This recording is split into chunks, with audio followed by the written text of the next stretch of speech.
With Sam Seder. The destiny of America is always safer in the hands of the people than in the conference rooms of any elite. Sam Seder. They are unanimous in their hate for me, and I welcome their hatred. We must guard against the acquisition of unwarranted influence, whether sought or unsought, by the military-industrial complex. The Majority Report with Sam Seder. Ever get the feeling you've been cheated?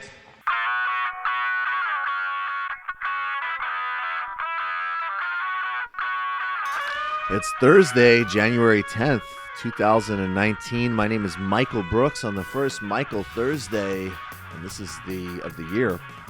And this is the 5-time award-winning Majority Report. We're broadcasting live steps from the industrially ravaged Gowanus Canal in the heartland of America, downtown Brooklyn, USA. On today's program, Stephen A. Cook, senior fellow at the Council on Foreign Relations, co-host of the great Amen Corner podcast. We're talking about the Erdoğan-Bolton beef, Trump's pullout, future of Kurdish autonomous zones and Kurdish rights, as well as why General Sisi is worse than Mubarak in Egypt, as we continue the global authoritarian mapping and authoritarian and incompetence mapping.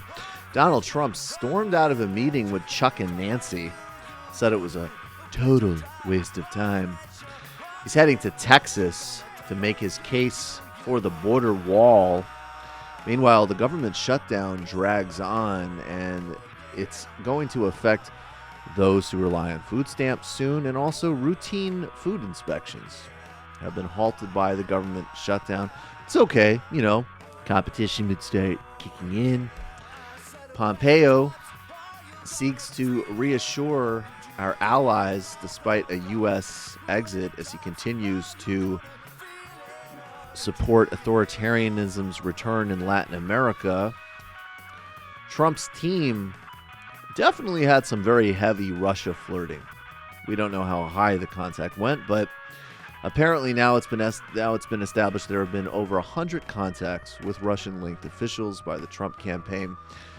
LA teachers are going to wait to decide whether they should strike, putting it now until the 14th as they fight against charter schools for a pay raise and more resources against the neoliberal leadership of LA's public schools. Steve Bannon didn't only want to sell fascism, he also wanted to sell jewels, but was rejected. The vape pens. Vape pens. Evangelical groups, this is nice, they wanted gays removed from an anti-lynching bill, but we have some plans for them. Erdoğan freaks out about Bolton. We'll get to that, as well as continuing to imprison leaders of the Kurdish social democratic opposition inside Turkey. Brazilian political prisoner, the most prominent political prisoner in the world today, Lula da Silva, tells his vigil that he won't lose hope if they won't lose hope as rallies and resistance continues. The first week of the fascist Bolsonaro regime, backed by the United States, has stripped gay rights and is moving forward with plans to destroy the Amazon. All that and more on today's Majority Report. Donald Trump had a sort of non-event address to the nation. I think about 8 million people saw it, cleaned up in the ratings, and he didn't say anything. Of course, he lied, he fear-mongered, he tried to work people up into a lather with demagoguery and dishonesty about immigration and undocumented people. But he didn't move forward with some of the more extravagantly crazy plans that we've been hearing he might move forward with. Still might. Never know. But this shutdown continues. And again, this shutdown was essentially, in some respects, came out of nowhere. I mean, the Senate unanimously passed a bill to keep government going. Trump was all set to sign it. And then apparently word from people like Rush Limbaugh and Ann Coulter, the other core leaders of the Republican Party got to Trump about, where's the wall? And so Trump all of a sudden threw a tantrum, and here we've been for about 30 days. And, of course, it's affected some real people's lives, like government workers, and it will start to seriously, broadly affect people's lives, and implicates essential programs like food stamps, which, of course, Republicans are always trying to gut regardless. But, this is a time where obviously Trump is going into overdrive with lies and bloviating. He's really boring when he's scripted, which is one of the reasons that his address, even though it was fun, we live streamed it on TMBS and made fun of it. You can check it out on our YouTube channel, as well as Bernie's response, which was good. But it was boring. Trump is definitely boring. It's boring. You're being boring. Trump's particular form of being an asshole is much better off the cuff. Here he is yesterday. The fact is that if we don't have barriers, walls, call them what you want, but if we don't have very strong barriers where people can not any longer drive right across, they have unbelievable vehicles. They make a lot of money. They have the best vehicles you can buy. They have stronger, bigger, and faster vehicles than our police have, and then ICE has, and then Border Patrol has. So they're pretty good at that. They have areas that they go to, it's like a highway. And we have to close them up. And if we don't close them up, you're all kidding yourself. Wow, you know what? This is mind-blowing because I might have to issue a mockery retraction here. But that actually was sort of like apathetically steamrolling over the truth there because his heart really wasn't in it. Now, Matt has a theory about this, which involves a good piece of pop culture. Matt, go ahead. So Ken Klippenstein, everyone knows him at TYT, does a lot of freedom of information. Yes, great journalist. He's not the only one in this sort of circle that can do freedom of information stuff. So I was able to find the dossier Stephen Miller prepared for Trump to help him to help influence his decision in this, and we have a little bit of it here. All right, so groundbreaking reporting here from Matt Leck from the MR team. Go ahead. 1000 litros de gasolina, lo que pediste.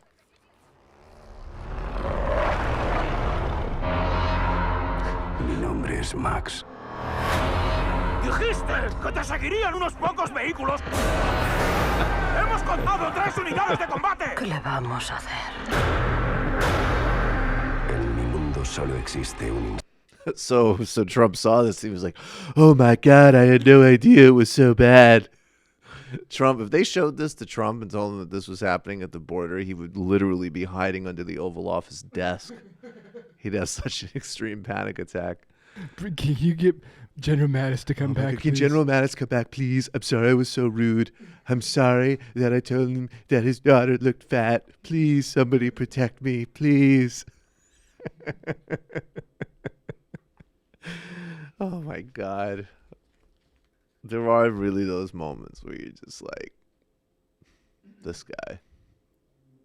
There aren't, how many world leaders are there right now that are, there's plenty that are as, they're all in the same vein. I don't know, Bolsonaro's kind of dumb in some ways.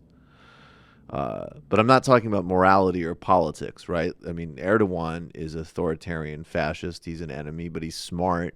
He knows how to operate. Are there other people that are just analogous in terms of really just, and I'm sorry to go donut Twitter here, but the guy, he really is. He's fucking so stupid. You have to look at other Republican presidents. There's W, obviously. W's not as dumb. Also, he's not as ridiculous as Ronald Reagan may have been influenced by First Encounters, or what is that movie? Encounters of the Third Kind. It's weird. But he was also influenced by, I think it was The Day the Earth Stood Still, which is why all of a sudden he became really great on arms control. Yeah, exactly. So but that's dumb. Yeah, it's super dumb. It's a dumb reason to be. It would be dumb, but it would be cool if Trump watched Space Jam or something and supported civil rights after it. That would be the analogy. No, aliens. There's still aliens there too. Aliens. Would it be funny? Steal our talent. Would it be funny if Trump watched I don't know, some eco video that Michael Jackson put out in the early 90s. Just whoa, we got to do something about deforestation. Folks, all of the monkeys in the forest. Folks, I just saw Coco, and let me tell you, they're good people. I almost cried. Almost cried. It was bad stuff. That was what Reagan watched The Day the Earth Stood Still, and he's like, get Mikhail Gorbachev on the phone. That looks super bad. And also, Aries is ascendant, Nancy tells me. So if we don't do something, the whole balance of the cosmos could be put into question. All right, folks. I like to always throw a little bit of content there that I can imagine somebody at like the Council on Foreign Relations being like, Steve, you're really friends with that horrible leftist. We'll be right back with our friend Stephen A. Cook, of the senior fellow at the Council on Foreign Relations, co-host of Amen Corner. We're talking about Turkey and Bolton.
Welcome back to the Majority Report. Michael Brooks here. Joining us now is Stephen A. Cook. He's a senior fellow at the Council on Foreign Relations. He's also, like anybody worth their salt, in 2019, a podcaster, and he co-hosts a very good, very funny, very smart podcast with his and also my friend Brad.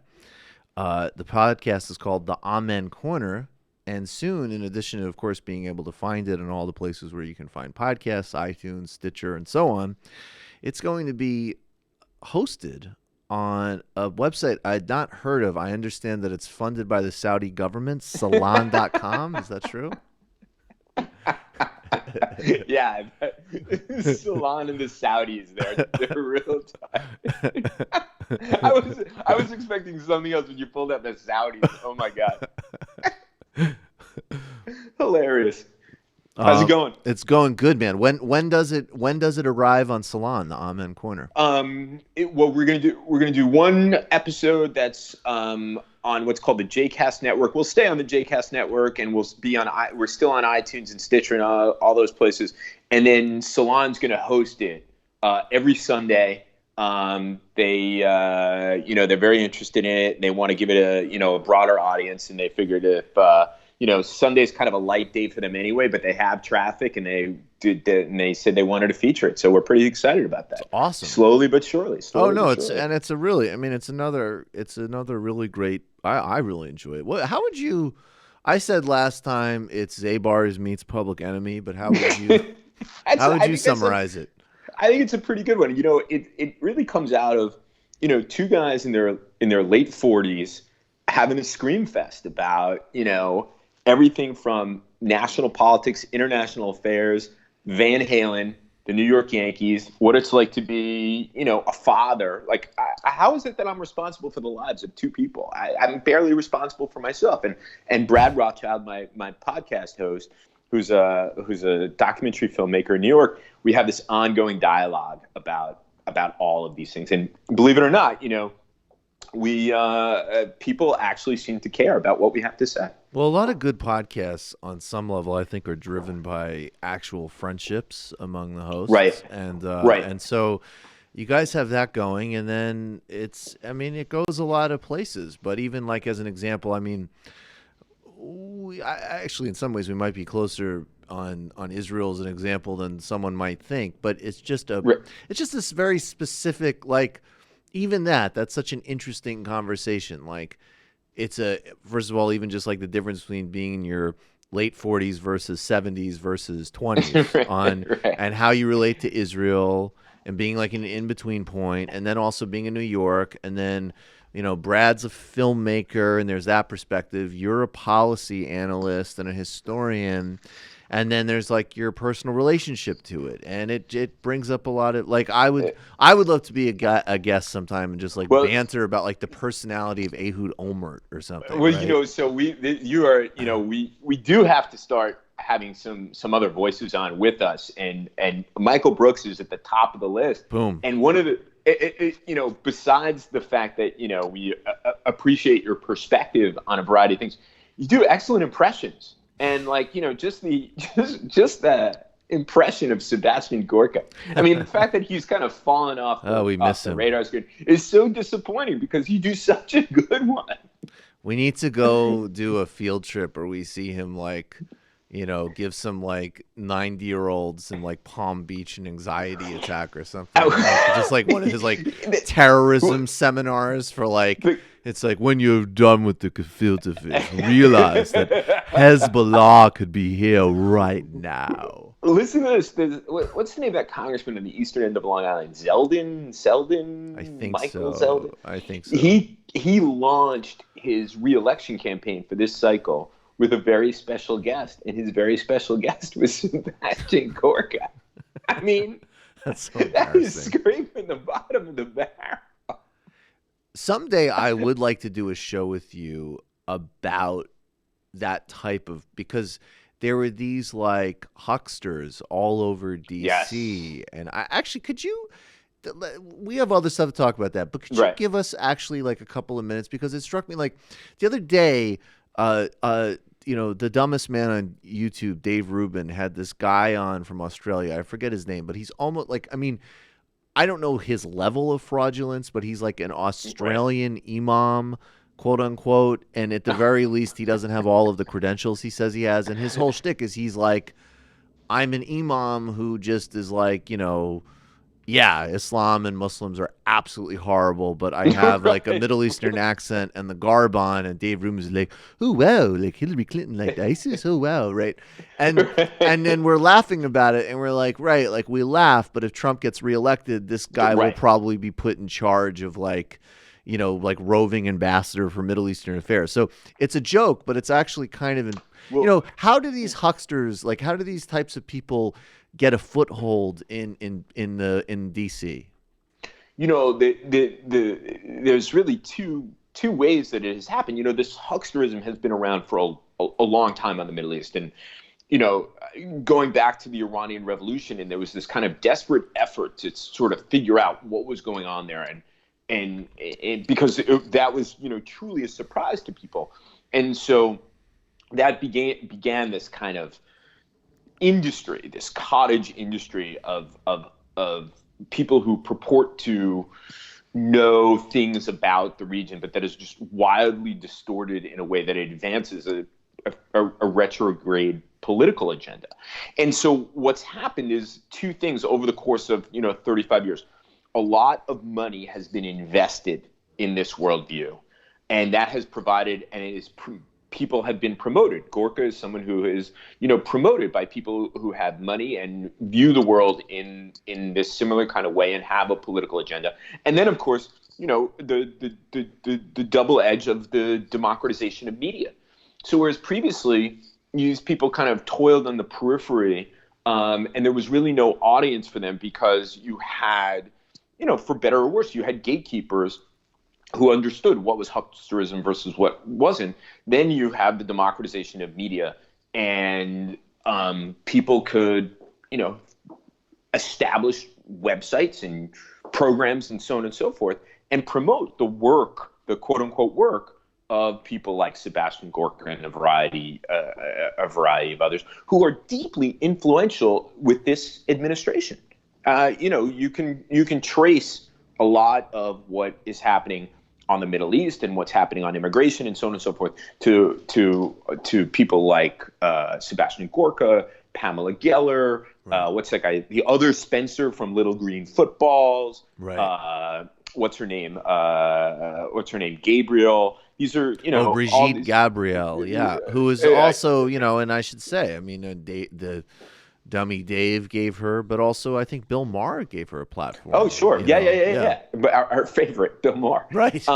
Okay. So, all right. Okay. Right. So exactly. So Maher is an example of something that's totally mainstream. Right. He pulls in lots of ratings, makes a lot of money for, what is it, HBO? Yeah. And, I don't think he's gone so far as having someone like Gorka on, but others, yeah. Right. So that's where it is. But we could have a long kind of discussion about the nexus of money, political agendas, and people who pretend that they know about the Middle East. Right. Great. Well, no, but that's a good little intro primer. Okay, so a couple of weeks ago, Donald Trump announced that we're pulling forces out of Syria. He actually followed up with beginning to pull forces out of Afghanistan, supposedly, which I do think is a very good idea. Right. I generally kind of a sort of terrifyingly beyond its obvious date idea. Okay, and so, the basic sort of premise of pulling out of Syria obviously makes a lot of sense, and what exactly we were doing in Syria and hoping to achieve never seemed clear to me. Could you kind of, what does that actually entail? We're going to get to the Kurds specifically, but do you see this withdrawal as a sort of impulsive and very just sort of Turkey-centric conversation? Basically, like he's talking with Erdoğan, and he kind of has this impulse to do this anyways. And Erdoğan maybe is saying, hey, I'll stop putting the Saudis through the ringer for the Khashoggi murder. We know how much you like the Saudis, and what can we do for each other here? Maybe there's an arms deal here, and in exchange, can you just get out, which you've kind of intimated you want to do anyways? I think that is close to what I think actually happened. Look, the president campaigned against open-ended military deployments in the Middle East. He used that as a way to attack the establishment, attack the Bushis and the establishment, and so on and so forth. And I think that I think that there is an argument to be made that our presence in Syria, once the fight against the Islamic State is winding down or has been won, it requires a re-examination. And the principles within the administration were making arguments about, well, we're there for it because now that the Islamic State is on the verge of defeat, we're going to be there because we need to counter Iran and we need to have leverage with the Russians and so on and so forth. And, the deployment there doesn't actually legally, you can't do those things. Not that that really matters to anybody.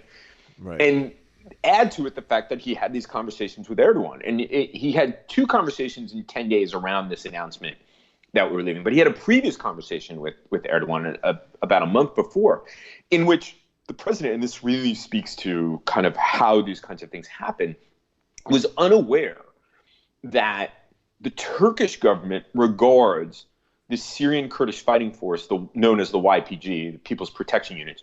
He was unaware that the Turks consider the YPG to be a terrorist organization that is just an extension of this group, the PKK, that has been fighting Turkey since 1984.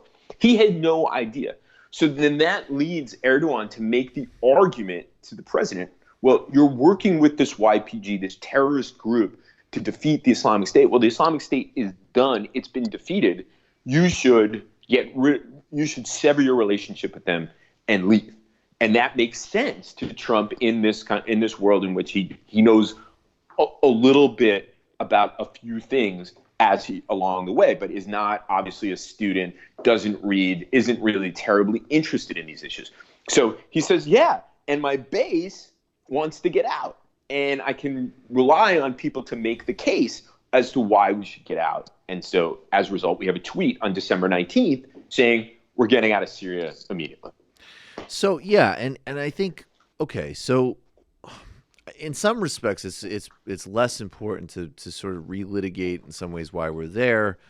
And I think that, U.S. policy, starting with Obama in the initial phases of the uprising against Assad that started, in 2011 at this point, and was more sort of synchronized with the resistance movements across the Middle East that occurred in that time, what people called the Arab Spring, that was rising up against, essentially, dictators and U.S. supported, autocrats and so on.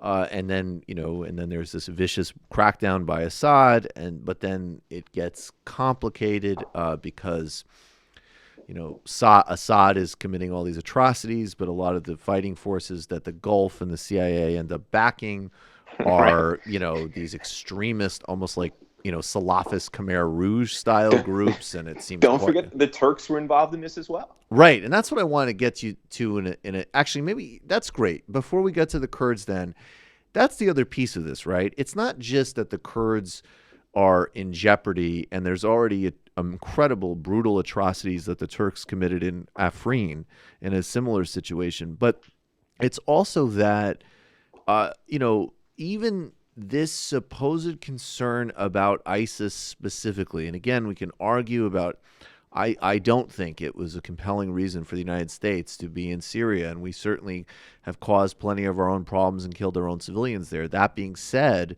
ISIS is obviously at the very least a horrific, disgusting, atrocity-producing group, and theoretically, that's actually the one that theoretically everybody there from Jabhat al-Nusra to Assad to Iran to the United States to the Russians, that everybody, to the Kurds obviously, is saying ISIS is the enemy. ISIS is a problem. We need to protect everybody from their genocidal agenda. Except for probably, if we're being real, to certainly some patrons in places like the Saudis and the Emirates, but then also the Turks. The Turks have a tremendously shoddy record on this. And the other thing is that in addition to the Kurdish spin, Erdoğan is telling Trump, don't worry, we'll keep going on ISIS. But what has Turkey actually done with ISIS? Right. So that's really the rub. And that's really been a problem in U.S.-Turkey relations, is that, we want to fight ISIS. And when we went to the Turks in 2014 and we said, hey, you don't like ISIS. We don't like ISIS. ISIS is on your doorstep in Syria. Help us out. They said, you know what? ISIS is a problem, and we don't share the ideology of ISIS, but we perceive Kurdish nationalism and the possibility of the emergence of some sort of Kurdish autonomous entity in northeastern Syria to be an existential threat to us. So then when you go to the fall of 2014 and ISIS is besieging this Syrian Kurdish town Kobani, which is within, you can see it from the Turkish border, Turkish forces which were lined up on that border did nothing. And it was shocking that the Turks didn't do this, given the fact that ISIS really is a genuine threat to them, because of their priority being snuffing out Kurdish nationalism in Syria and in Turkey. There was another problem that the Turks confronted, which is that after begging the Obama administration to intervene in Syria and bring down the Assad regime, their answer was, the only way that this situation gets resolved is if the United States marches an army on Damascus. And Obama obviously demurred. The Turks turned a blind eye to extremists using their territory to make jihad on the Syrian regime, and along in Turkey, particularly along its southern border, an extremist network and an infrastructure developed. So the Turks were quite frightened that if they took on ISIS or other extremists directly, that there would be blowback in Turkish cities. And you do see some of that in December of 2015. I think that there were, if I'm remembering correctly, there were 4 terrorist attacks in Turkey in the course of 4 weeks in December 2015, or I believe it was 2015. 2 which were perpetrated by either the PKK or an offshoot of the PKK. And this is this Turkish Kurdish terrorist group that has been attacking Turkey. And 2 were conducted in the name of the Islamic State. And I think the Turks are really worried. They do roll up ISIS networks and cells, but from what I understand, they then kind of look the other way and they release them because they're quite frightened of what might happen in Turkish cities by dint of their own, I think, irresponsible policies when it came to Syria. And they align with ISIS on this question of Kurds. Yes, and aligning on the question of Kurds between Turkey and ISIS is basically everywhere. I didn't mean to make little of it. No, you didn't at all. But I mean, that means massive repression and ethnic cleansing, across the board. They're synchronized on that. But before then, then there's one other big thing that we need to, I think, actually helps us set the table here. I remember when I studied in Turkey, I remember reading an essay by a very important figure in Turkish foreign policy under Erdoğan, Davutoglu, and it was called "No Problems Foreign Policy." And the argument was that Turkey was, and this is about 2007, is totally uniquely positioned. It can be Islamic and Western. It's East and West, North and South. It can be friends with George Bush or Barack Obama, as well as Ahmadinejad. It can do business in Africa. It can partner with China, and it can reintroduce, the Gulf back into Turkey. Point being, and again, very specifically, whether it's Syria, whether it's the Caucasus, whether it's Armenia, whether it's the Eurozone or Iran, have zero problems. Now, how did that turn into we have problems with everybody? We want the United States to invade Damascus. How did that happen? Well, one of my Turkish friends who was a member of the Justice and Development Party and is now no longer a member of the Justice and Development Party, when the more liberal elements of the party were purged, he was part of that group that was pushed out. And what he said was, look, the no problems with its neighbors was, something that Ahmet Davutoglu, who was the foreign minister and prime minister of Turkey, he was ridiculed for. But from where you sat in Ankara and you envision Turkey as being this great power in the region, particularly in the Muslim world, and keep in mind that the party valorizes the Ottoman period. They don't have a conception of how other parts of the Ottoman Empire perceived the exercise of Turkish power in the empire. It looked like a really good policy. And there were aspects of it early on that were, I think, constructive. The Turks held themselves out as problem solvers in the Arab-Israeli arena. The tragedy of what's happening now is that it was the Justice and Development Party that, when it came to power, was intent on and well placed to resolve what's referred to as the Kurdish problem in Turkey. And yet you've had this turn. And what my friend, who is this former member of the Justice and Development Party, said, the reality of the Middle East smacked us in the face. We didn't really understand the region as well as we thought we did. So, as the uprisings unfolded, the Turks, for all of their bravado about leading the region, misread much of what was going on. And in their own effort to bring down Bashar al-Assad, who Erdoğan had once invited to take part in his family vacation, a beach vacation, the Assads and the Erdoğans together. Right.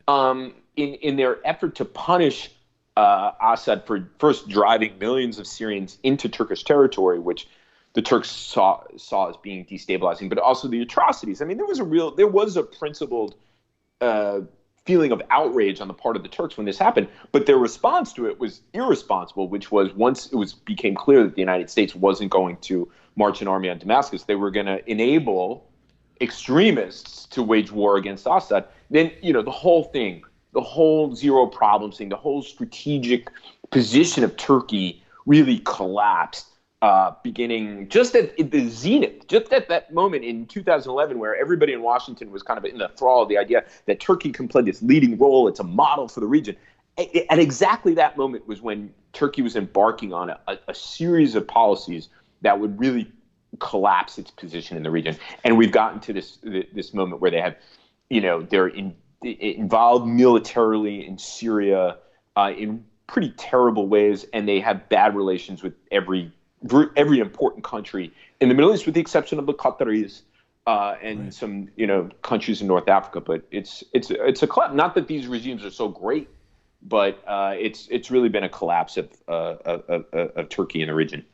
Okay, so let me I'm going to do a touch of editorial and then ask a specific question about this. So with the Kurds, look, it's no secret I'm a big supporter in many ways of the Syrian Kurds. And it seems to me that there's three obviously, look, I'm on the left. They're doing some very important experiments and some actually really positive things in terms of, democratic experimentation and ecological rights and so on. I would say it's also interesting to me, it's a topic for another day, but in a very different context inside Turkey, the HDP, whose leadership have been politically imprisoned by Erdoğan in a just gross violation. Jean Bajlan and I have a piece on this in the Jacobin. They had actually turned the HDP from a just sort of more narrow party focused on Kurdish rights in Turkey, which is an important issue. By now, they actually, and when they really started gaining traction, they were basically set up kind of really a more analogous to like, a European social democratic party in a Turkish context. If you're a liberal in Turkey, you voted for HDP. 100%. Right. And they certainly, the charges of them fomenting violence and so on are almost entirely universally rejected. So there is a point being is that obviously there's a very big context for repression of Kurds, and there is a lot of aspects of Kurdish politics which were incredibly important and admirable in the Middle East, whether you have a leftist perspective or a liberal perspective, or you're concerned about, pluralism or LGBTQ or the environment and so on. From the most radical to the electoral, it is Kurdish forces that are bringing these to the fore. Now, specifically, though, when we talk, and obviously there's no doubt whether or not we call the PKK a terrorist group, it's an objective reality that the PKK has absolutely killed Turkish civilians. They've absolutely engaged in violence, and they absolutely at times have presented a totally, the answer. Their claims are justified, and the answer by the Turkish state oftentimes is obviously brutal and repressive. But the specific, it's like, there's conditions and context, but then there's certain tactics that we just have to say are unacceptable, and the PKK, no doubt, is engaged in those tactics, just like the IRA or so on. So before we and I want to get to that more specifically in a second, but first of all, how much do you buy this notion? They're certainly connected, but are the PKK and the Syrian Kurds somewhat different things? And very specifically, even just this notion that, like, the Syrian Kurds, if they can hold on to this territory that they have and carve some autonomy, it would seem to me that between fighting ISIS, making sure that Assad doesn't regroup and take them out, balancing the United States, Russia, and Iran, don't they have enough on their plate besides like this Erdoğan fantasy of like projecting revolution back in Turkey? Yeah, but this is a national trauma in Turkey. I want to get to your question, but go for ahead. A little bit of context, sure. Please, yeah. For Turks who have the real confronted the reality of PKK violence over the course of many years.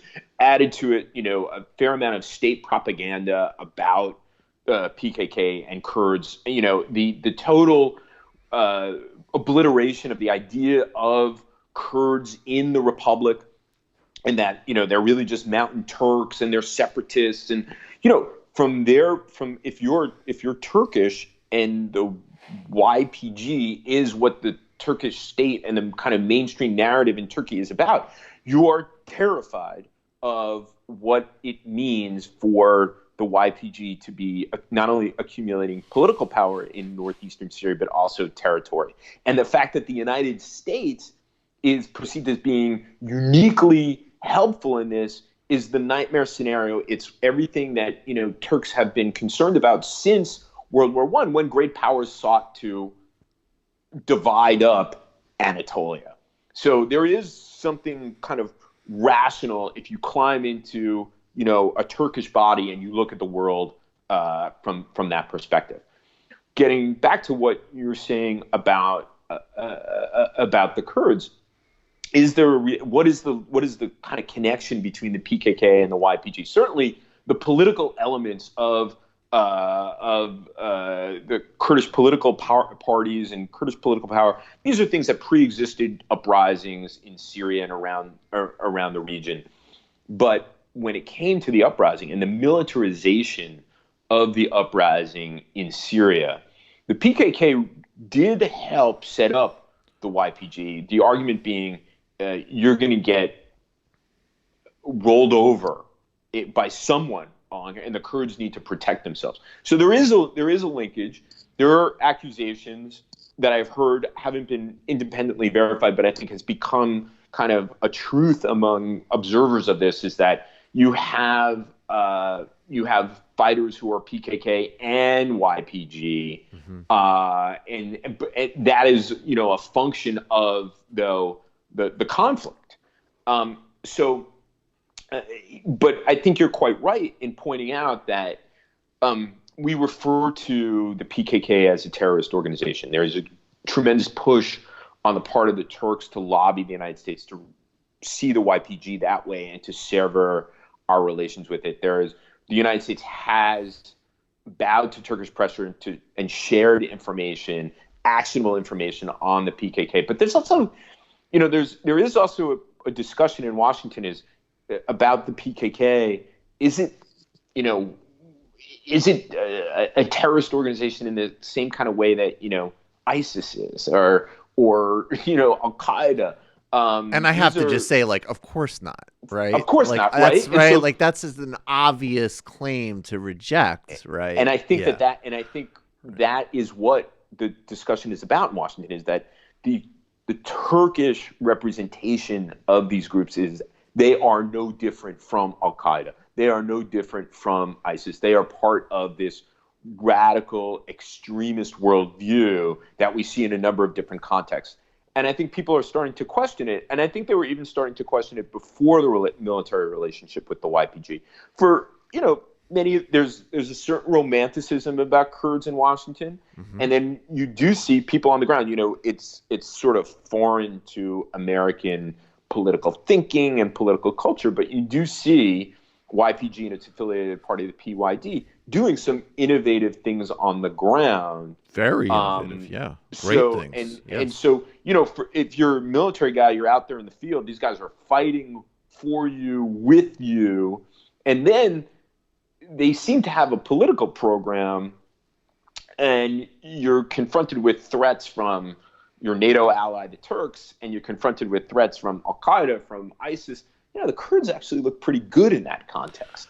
I think that's the thing. It's like, if you look at all of the big context of everybody who's involved in Syria, from, the Gulf to their proxies, the Pentagon and the CIA support. I mean, we have reports of, at times, groups that are funded by the Pentagon and the CIA fighting each other. Right? I mean, the Turks, the Russians, Assad. This whole vetting thing was a total fantasy. Right. Exactly. And then we have one group who, is defeating ISIS, delivering rights, and actually is a completely updated politics. And of course, but even I have to say, even where there's documented failings and abuses by the Kurds, and I'm not trying, maybe it's the soft bigotry of low expectations, but I have to say it's like, okay, they had people leave a village before there was fighting. Very disruptive, potentially very abusive. Now, every single other group we're talking about here, from the air forces of Russia and the United States that are killing plenty of civilians, to obviously groups like ISIS. I mean, they'll wipe out a village and they're not have people move. They'll kill everybody. And so it's very obvious who one would support here. And this is where, to me, it is an interesting synergy because I think there's some of us who have a left internationalist perspective, and we really would like to see and need to see far less military intervention in general for a variety of reasons. But I don't want to pull out some observers and some forces there backing these fighters for a variety of reasons. And then I also think, it's not usually my view of the world, but it seems very valid why a military person would say, what a precedent to set. That you just, we fight with these guys, everybody's blood and sweat is in this, and then we just sell them out to be rolled over at the earliest signs of any kind of deal. That doesn't work in terms of, any kind of credibility. I know that word gets thrown around by people who, are very hawkish, but and some people get triggered by even using that word at all. But I'm sorry, in terms of reality, their credibility is a thing in statecraft, even for good things like diplomatic agreements.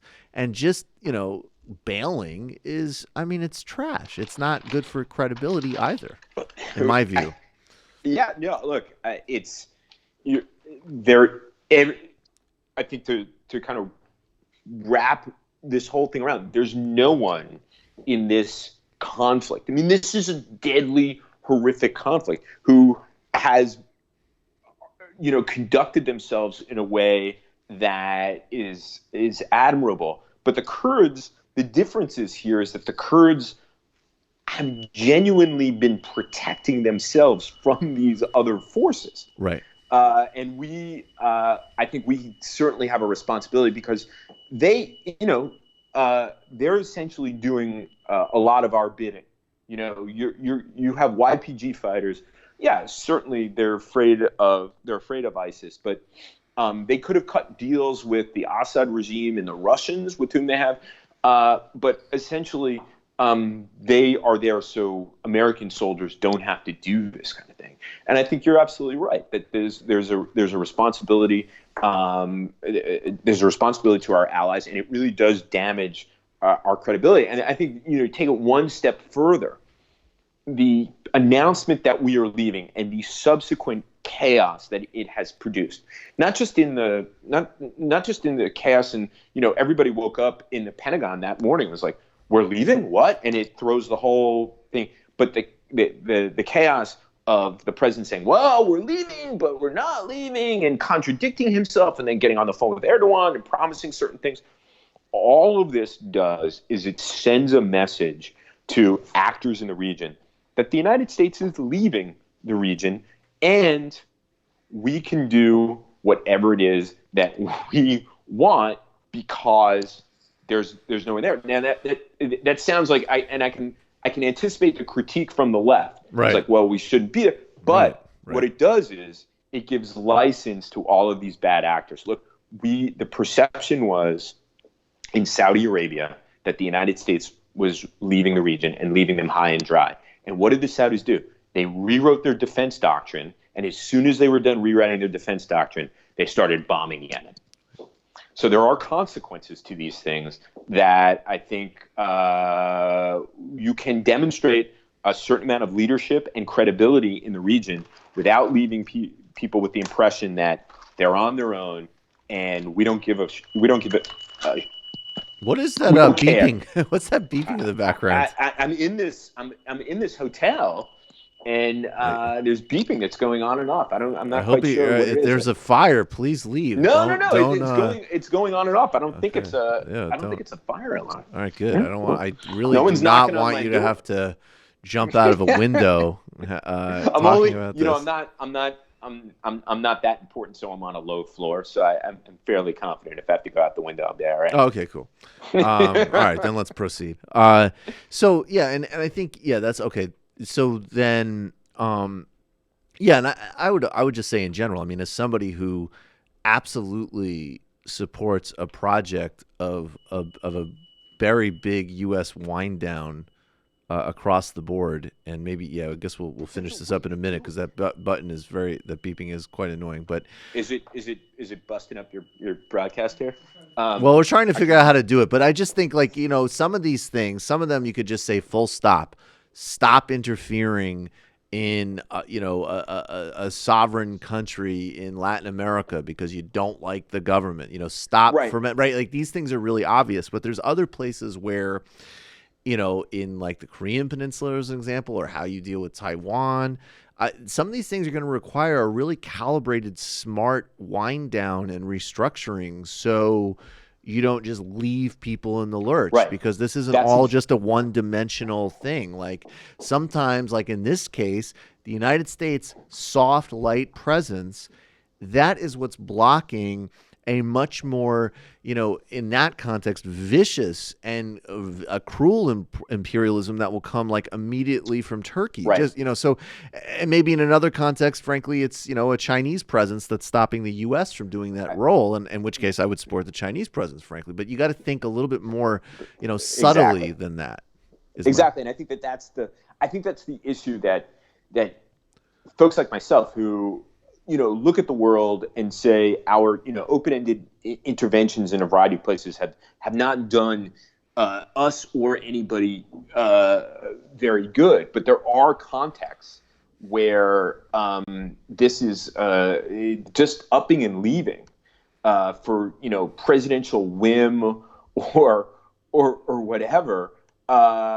It is deeply irresponsible. And as you point out, there is a real concern that the up and leaving of American forces in the way in which the president has proposed, even his more deliberate one, you see that it's running into problems because they're trying to backfill and say, oh, but we're going to protect the Kurds, and the Turks are like, what are you talking about? What are you talking about? You're going to protect the Kurds. They're terrorists, which just reveals precisely what Turkish intentions are as soon as the last American soldier has left Syrian territory. Right. So Erdogan's tantrum about Bolton, that shows the cards. The plan is go in there and destroy these people, and a lot of innocent people are going to die. And whether you're, a leftist and you're looking for, a model and an ally, the Kurds are, or even just more broadly, if you're saying, hey, is that really the group that, valiantly fought ISIS? I mean, you really just want to just bail and let them be, wiped out by, this brutality. It's beyond me, frankly.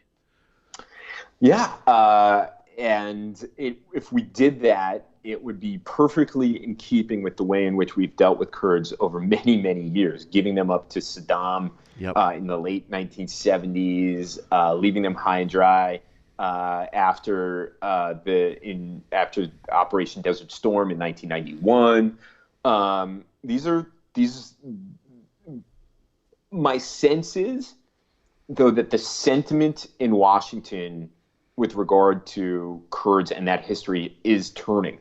Part of it has to do with the fact that the relationship between the United States and Turkey has deteriorated so dramatically. And because of that, and because of the Kurdish decision to be, uniquely helpful in the fight against the Islamic State, is changing the view of things.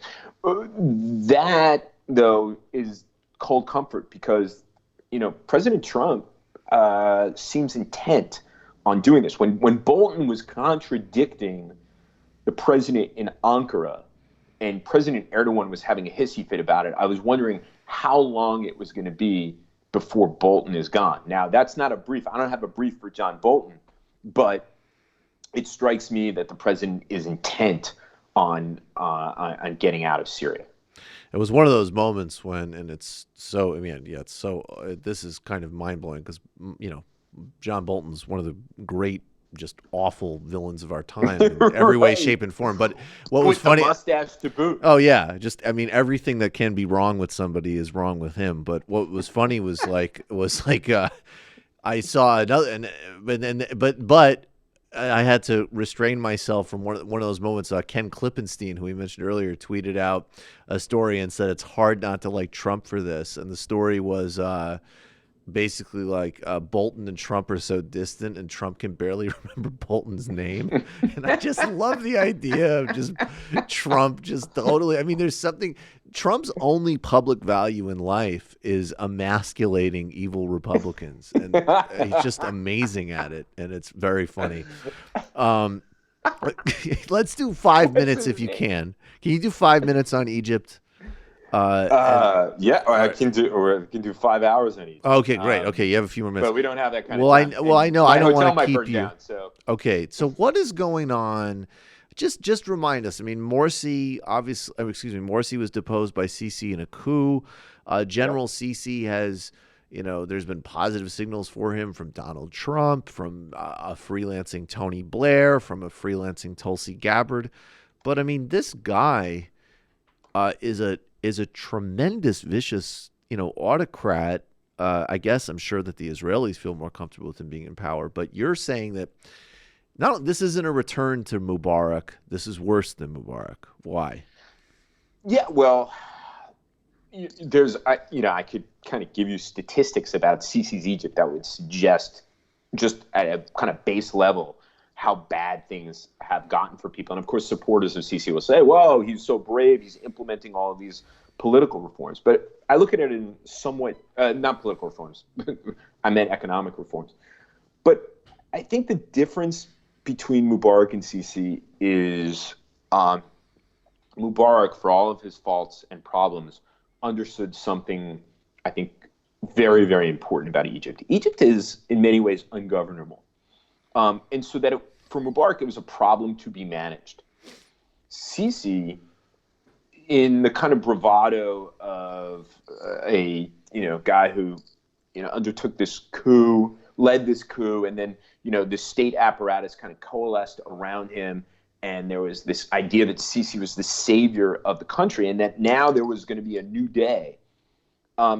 Looks at Egypt's multi-layered myriad problems, and through sheer force of will, and it's very important, and the sheer force of will means force, can solve Egypt's problems. So going back to this question of economic reforms, the Egyptians get a lot of credit from the IMF for undertaking these kind of neoliberal economic reforms, removing subsidies. But the only way that you can do that in Egypt's context is through the application of tremendous amount of force. Right. So your average Egyptians are suffering massively as a result.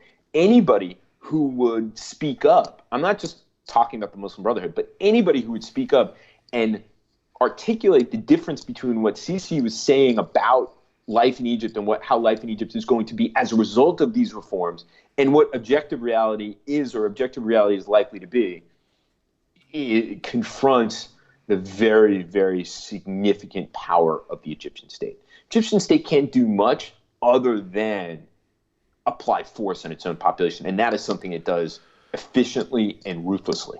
So what, and that's so right. And that seemed to me like if you took the three pillars of what took down Mubarak, right? And I like that because to me, and of course to me, there's obviously the world over, authoritarianism and neoliberalism go hand in hand quite easily.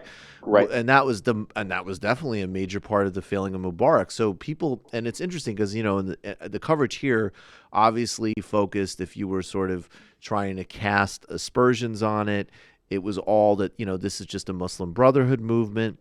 But then people who were supportive were excited by, the youth and the social media, especially, back in the time when people idealized Silicon Valley. Things have changed a little bit now.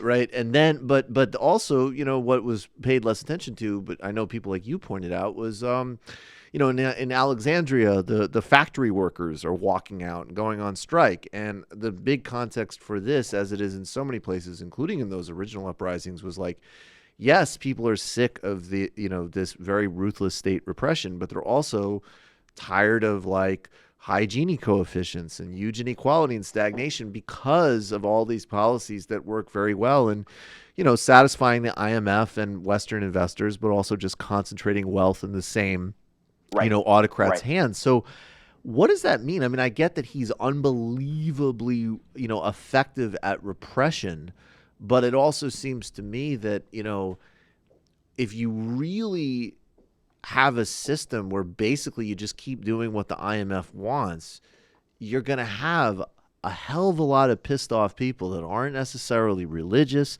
They aren't necessarily young and educated. They're just tired of being beaten down. And it seems to me if you don't have enough resources to buy off those people's loyalty and there isn't a compelling counter threat to point them to, as maybe there is in Syria, what do? It might collapse at some point again, right? I think that is what you've just said. It encapsulates the view of many who are looking at Egypt and saying it's really only a matter of time before you have yet another explosion of popular anger at the leader. But it may be even bigger this time because it's, broadly society is suffering. My own view is, first, these uprisings, they're beyond prediction. You have no idea why a fruit and vegetable vendor in south central Tunisia, why his suicide kicked off, an uprising in Tunisia that then spread throughout the region. But obviously there are problems and contradictions in Egypt that would lend itself to. What I wonder about, however, is, one, the massive amount of repression that has been used in Egypt has actually succeeded in frightening a lot of people. So you have, the Thawar, the revolutionaries who they're hunkering down. If they haven't been arrested, they're hunkering down, waiting for the opportunity, but they feel that it's too dangerous now to demonstrate or to even be politically active. Then you have liberals, genuine liberals, a small handful of them, who worry about another uprising because they feel as if each time something like this happens, whether it was January 25th or the coup against Morsi, which many liberals, despite themselves, saw as a way of saving themselves from the authoritarianism of the Brotherhood, they fear that every time there's an uprising, the country becomes less liberal. And so they don't want to risk yet again, like what would come next? I mean, full on fascism or something. That's the way they articulate it. And then you have, it's not like anybody loves Sisi, but there is a kind of agreement among those who really wield power, the presidency. Sisi's in the presidency, so the centers of power in Egypt, the military, general intelligence, the judiciary, that this is better than the aberration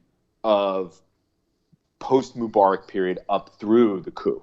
So they don't want so resetting the political system in which the military has their delegate at the presidency, and that the system that came into being in the 1950s is essentially reflected in the politics of Egypt. That's better. That is the natural order of things. And if they were to defect from Sisi, even as problematic as he is, there's the fear that this system, for better or worse, but for these people, it's better, would collapse. That's the problem. Those are things that are mitigating against an uprising. But of course, as I said, they're totally unpredictable. And just final, 30 seconds on this. Sure. Again, I'm obviously we're not Muslim brother. I mean, look, it's right-wing religious politics. That's not my bag.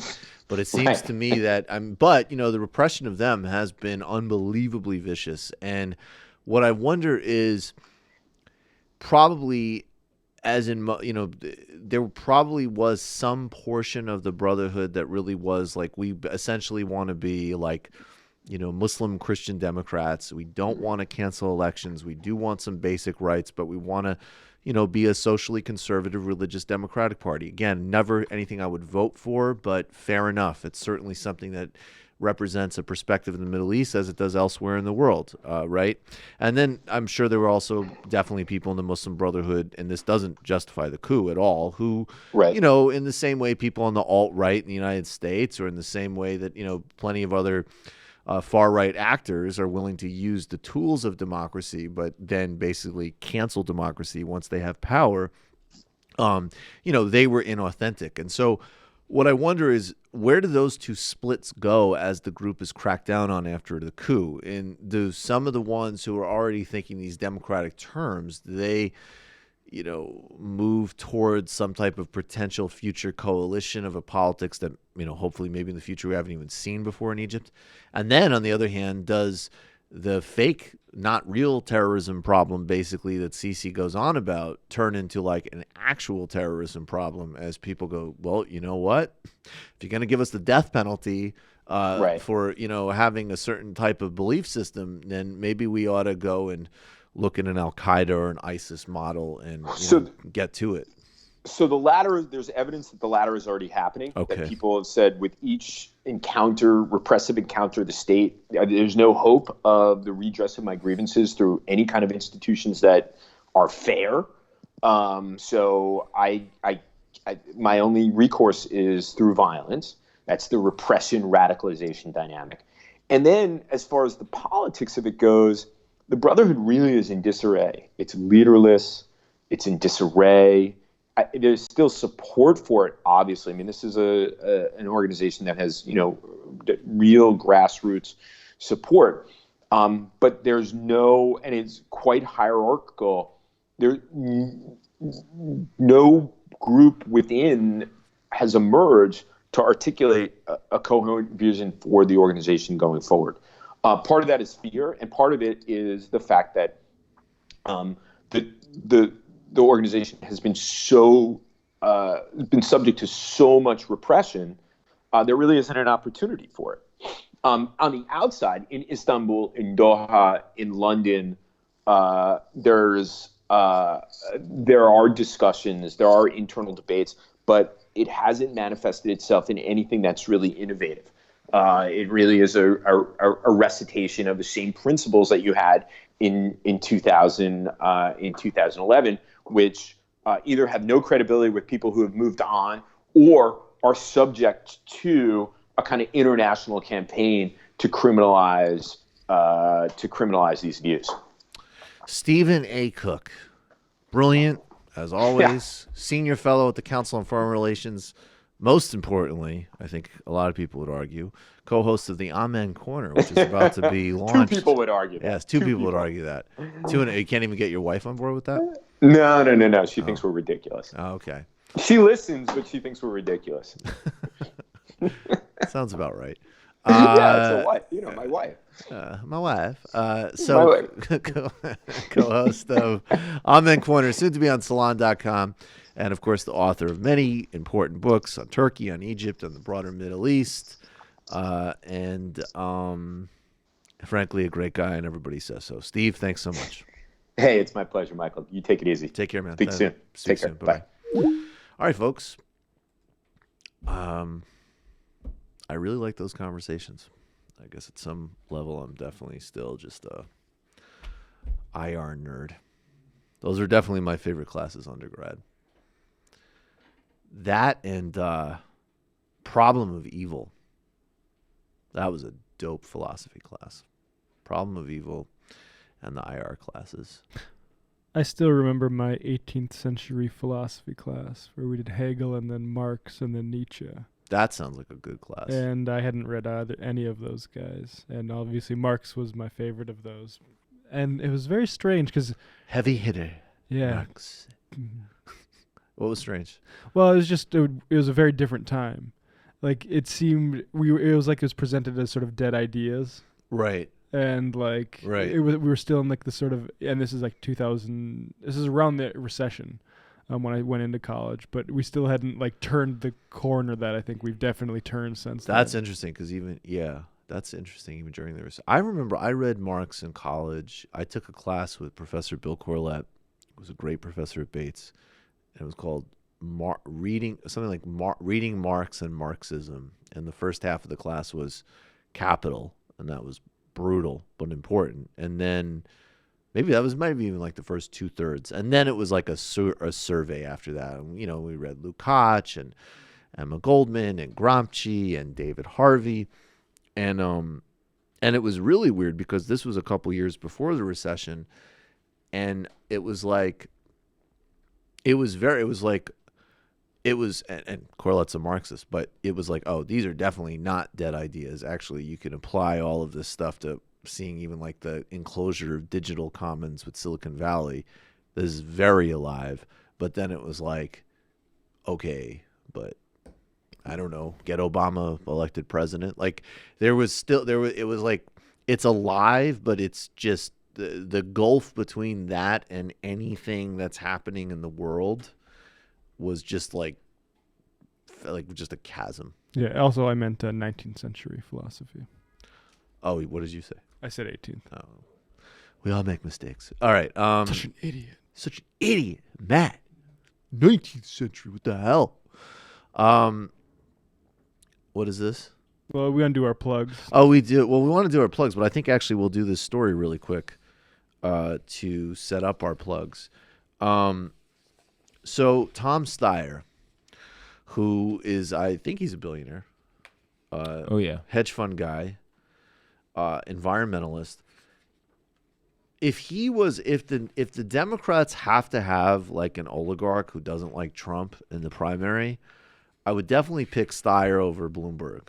Bloomberg is awful, absolute menace, and Steyer just seems to me like I would maybe dig more into his record, and I'm sure the way he made money has just fundamental problems with it that have nothing to do with who he is as a person, but just the industry. And obviously, as Matt says, I think quoting somebody else, but I know the quote through you, that every billionaire is a policy failure.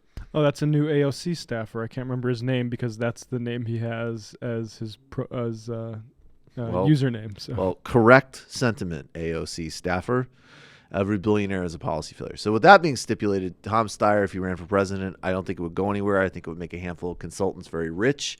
But I would prefer a billionaire who seems like a kind of nice California guy who's really into the environment than Mike Bloomberg being like, I'm a proud Democrat. Oh, no, a poor fat person's in my eye line.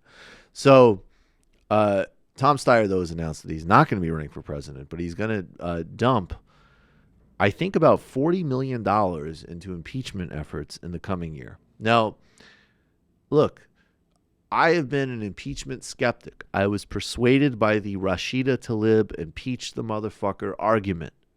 That brought me on the side of being in favor of impeaching the motherfucker. But this is, well, again, it will make some consultants rich. It's a massive misallocation of resources. And if I could humbly suggest, Tom, you could put $40 million into structural efforts, whether they be, you could fund tens of thousands of grassroots activists doing incredible work across the states on healthcare, on criminal justice reform, on, in fact, elections, voting rights, the actual mechanics and substance of democracy.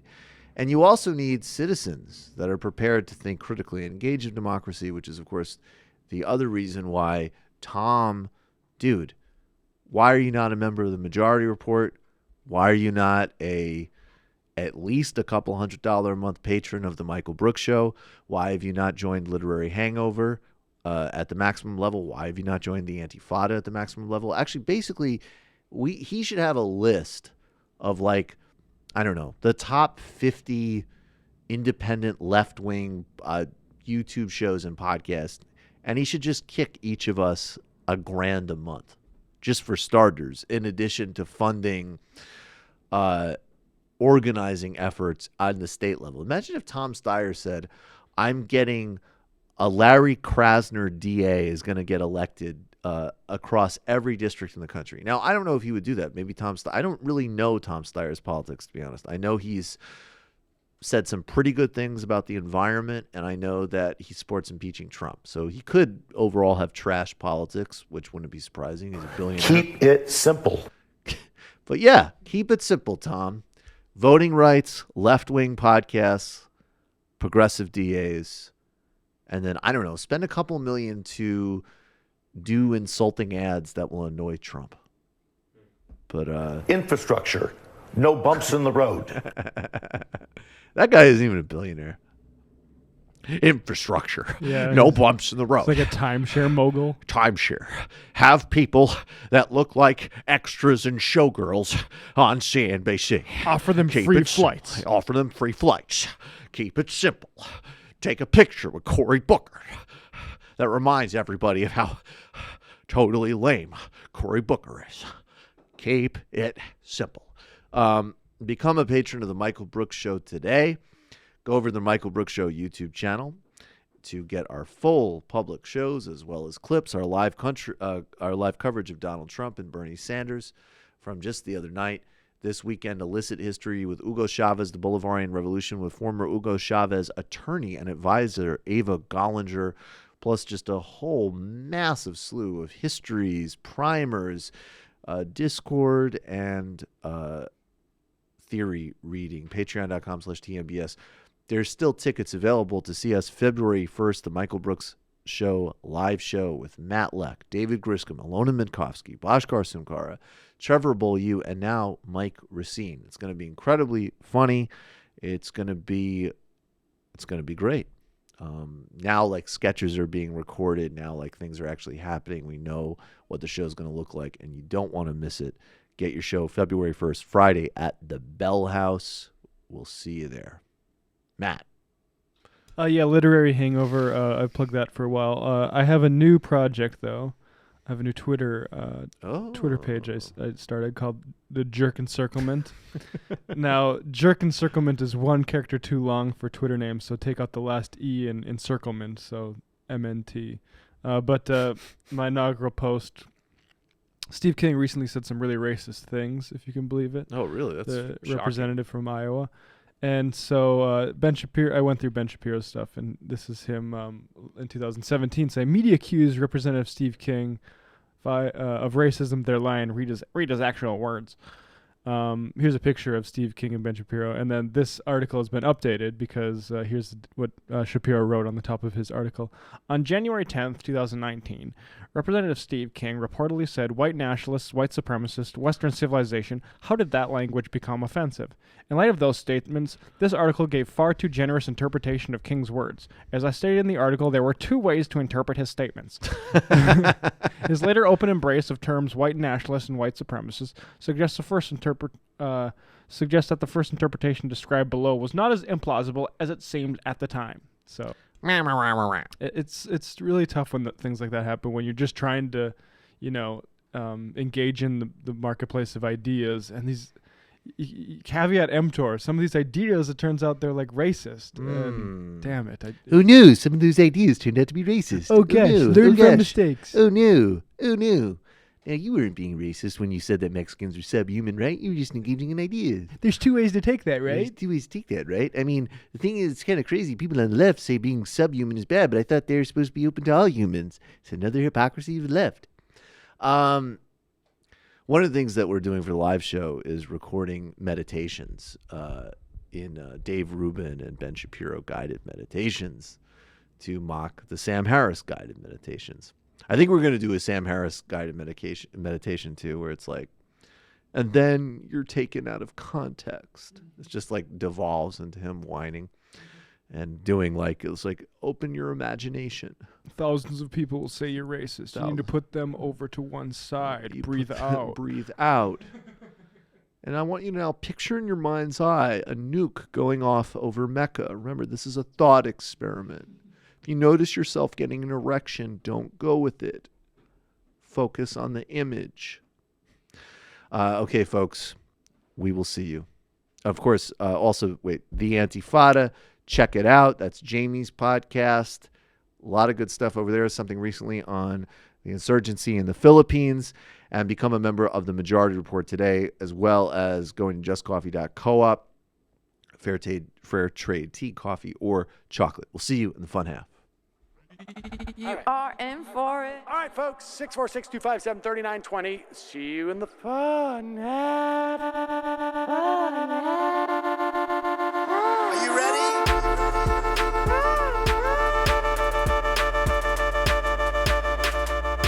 sent us this.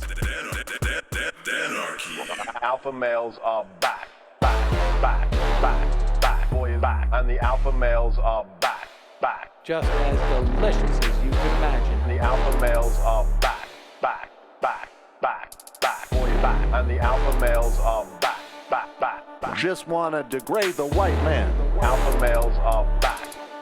I take all of it in my throat. Alpha males are back. Almost says what? The alpha males are back. You are a madman. And the alpha males are back. I am a total cunt. Can we bring back DJ Dannerky's song, please? Yeah, or a couple of them. Just put them in rotation. DJ Dannerky. Well, the problem with those is they're like 45 seconds long, so I don't know if they're enough of a break. That's fucking nonsense. Hey, folks, reminder. I do not have Parkinson's. And the alpha males are Psych. Fuck 'em.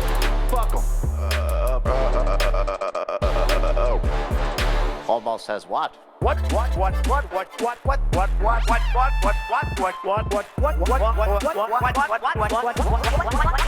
says what? Hell of a lot of bank. Hell of a lot of bank. Hell of a lot of bank. Hell of a lot of bank.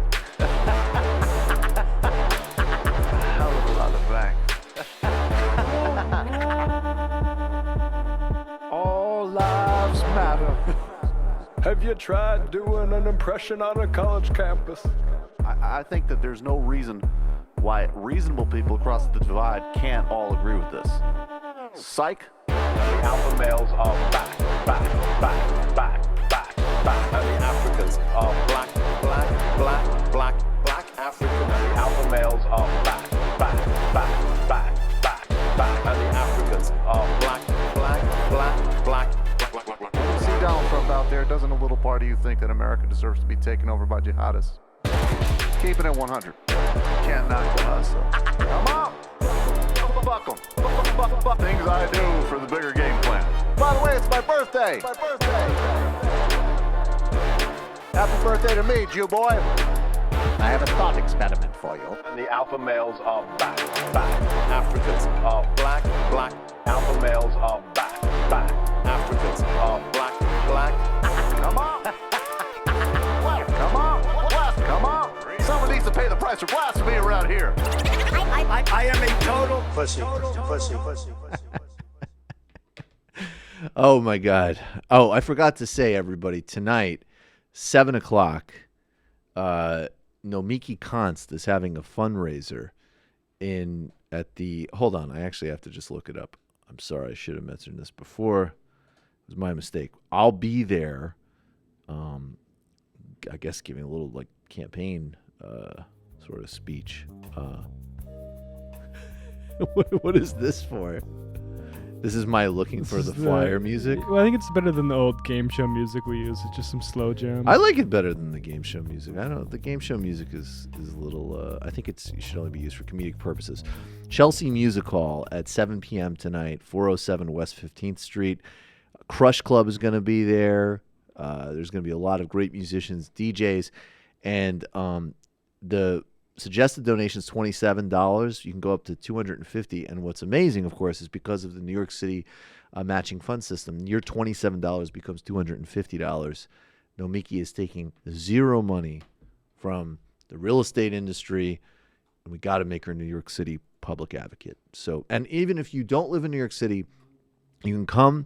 Your donation is still accepted, which is hugely helpful for the campaign. It's just there won't be the matching. You have to be a New York City resident for it to be a match.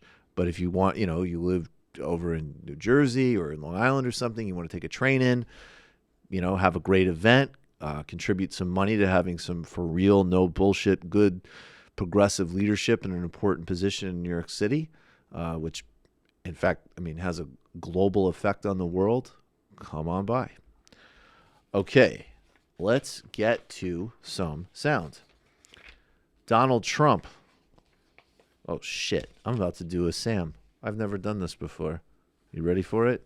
Where's my sound sheet? Oh, it's right here. I waited to do that till I could do the whole process. Because it's never, where's my sound sheet? I actually don't have it. Can somebody get me a new one? It's always, where's my sound sheet? Oh, it's right here. So my sound sheet is, in fact, right here. Donald Trump, of course, as we pointed out, he gave his lie-filled but sedated nonsense national propaganda broadcast the other night, and he didn't declare a state of emergency. He didn't try to push the authoritarian envelope, but here he is. Wow, it must have been really windy out because he's wearing one of his silly ball caps, which looks very presidential. I'm like Kanye. I'm wearing my hat in 2019. I'm wearing my guy, just like yay. Here is Donald Trump reminding everybody that he's still thinking about the broader implementation of clown fascism in the United States. I have the absolute right to declare a national emergency. The lawyers have so advised me. I'm not prepared to do that yet, but if I have to, I will. I have no doubt about it. I will. I have the absolute right to declare. This was passed by Congress. So when you say it wasn't passed by Congress, it was. Other presidents have used it, some fairly often. I have the absolute right to declare a national emergency. I haven't done it yet. I may do it. If this doesn't work out, probably I will do it. I would almost say definitely. Imagine Lincoln being like, I have the absolute right to declare emancipation. If this doesn't work out, I'm going to do it. I haven't done it yet, but if I want to, I can do it. I noticed that right-wing people still do a lot of bitching when we do segments where we play Trump or somebody like that saying something this ridiculous and we just laugh at it. And they say, well, you haven't actually responded to the argument, sir. And the answer is like, look, sometimes actually we do respond to the arguments and we make jokes, and you're just too sensitive and too distracted by the jokes to understand or look at where we responded to the arguments. But there are other times where it's like, what do you want me to say to this? I mean, almost every actual legal expert in the country says he certainly does not have the authority to unilaterally deploy the military to construct a wall at the Mexican border in a massive act of eminent domain that would kick tons of people out of their houses. It would destroy local ecology. It would be perceived of accurately as an aggressive move towards an important neighboring state.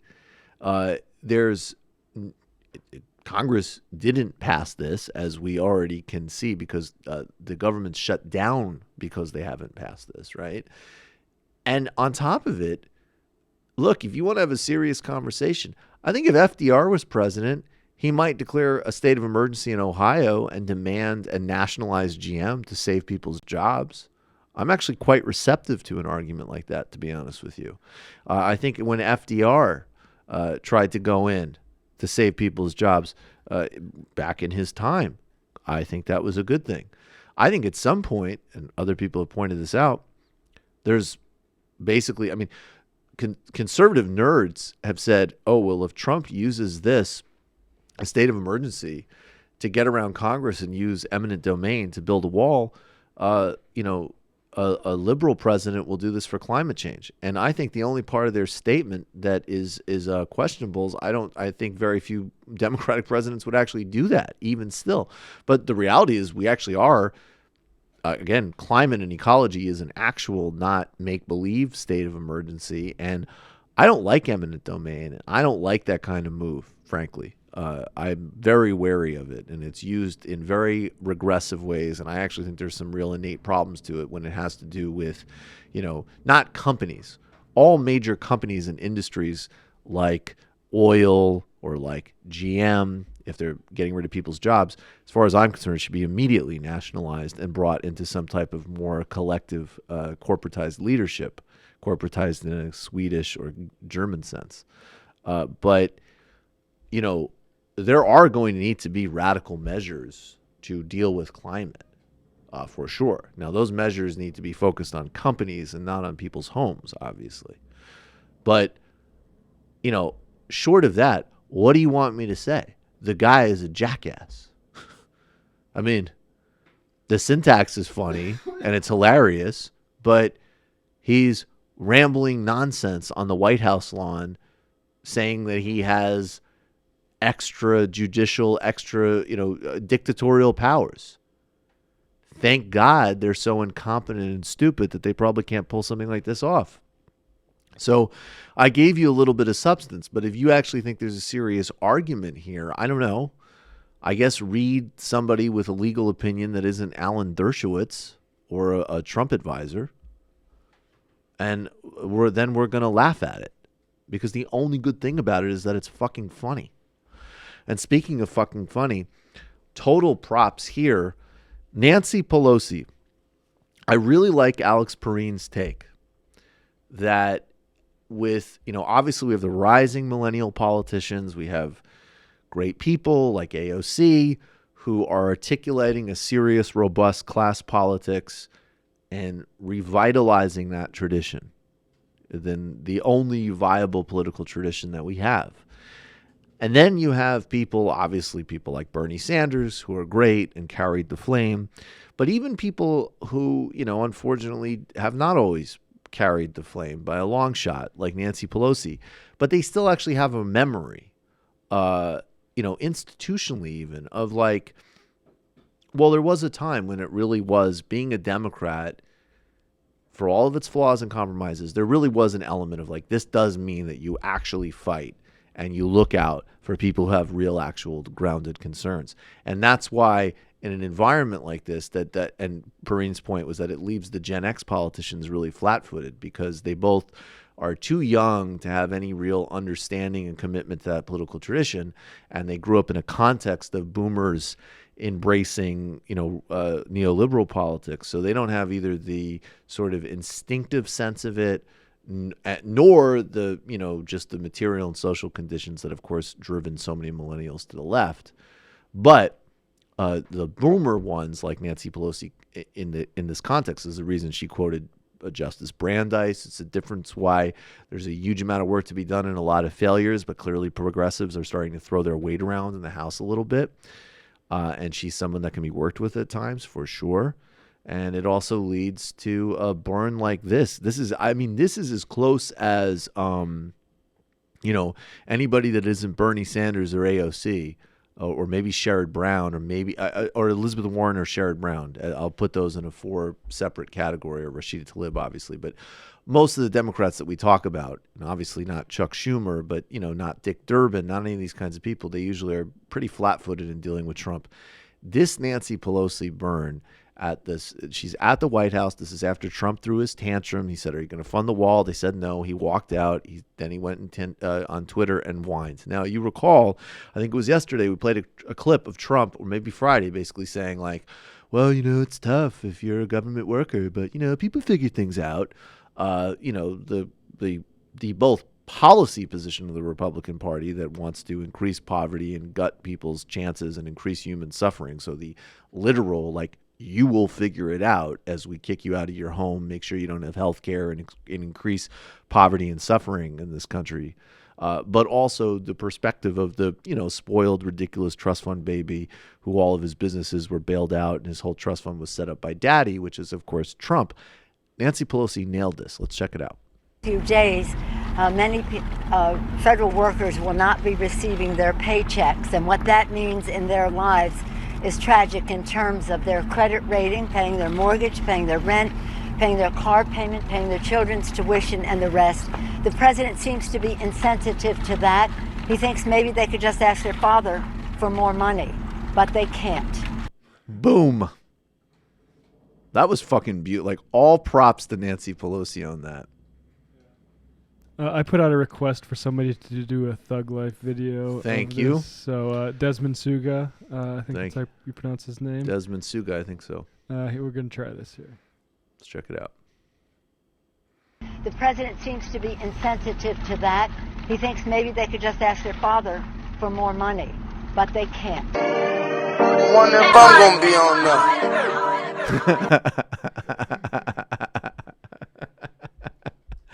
Maybe we also want to touch on this.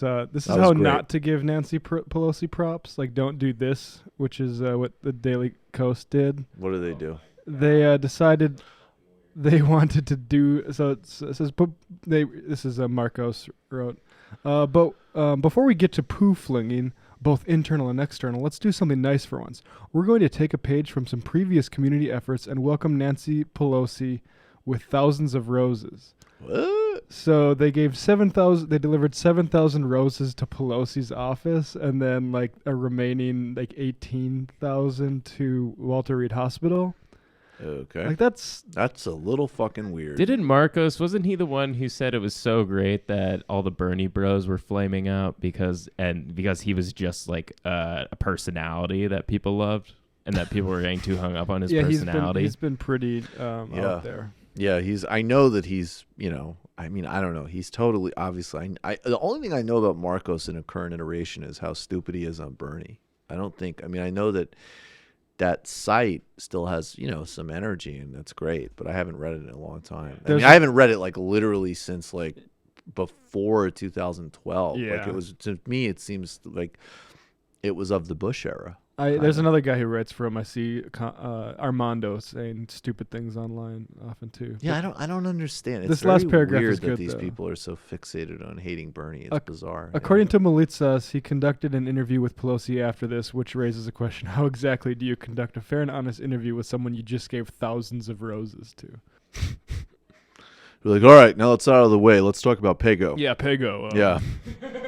Do you like how they smell? Is there any place you'd like us to put this? All right, now let's talk committee assignments. Brother from Brooklyn, Rubin is bad when he criticizes Trump much less than Shapiro does. Also, it's classic Shapiro to denounce Steve King on his show and have Heather McDonald on his Sunday special this week. I don't know who Heather McDonald is, but I will totally take your word for it. Blue Lives Matter bot, basically. Okay. What's your sense of what's happening in India with 200 million person strike? I'm way behind it. I'm going to need to read a lot more about that. But no, I will tell you that it's interesting to me.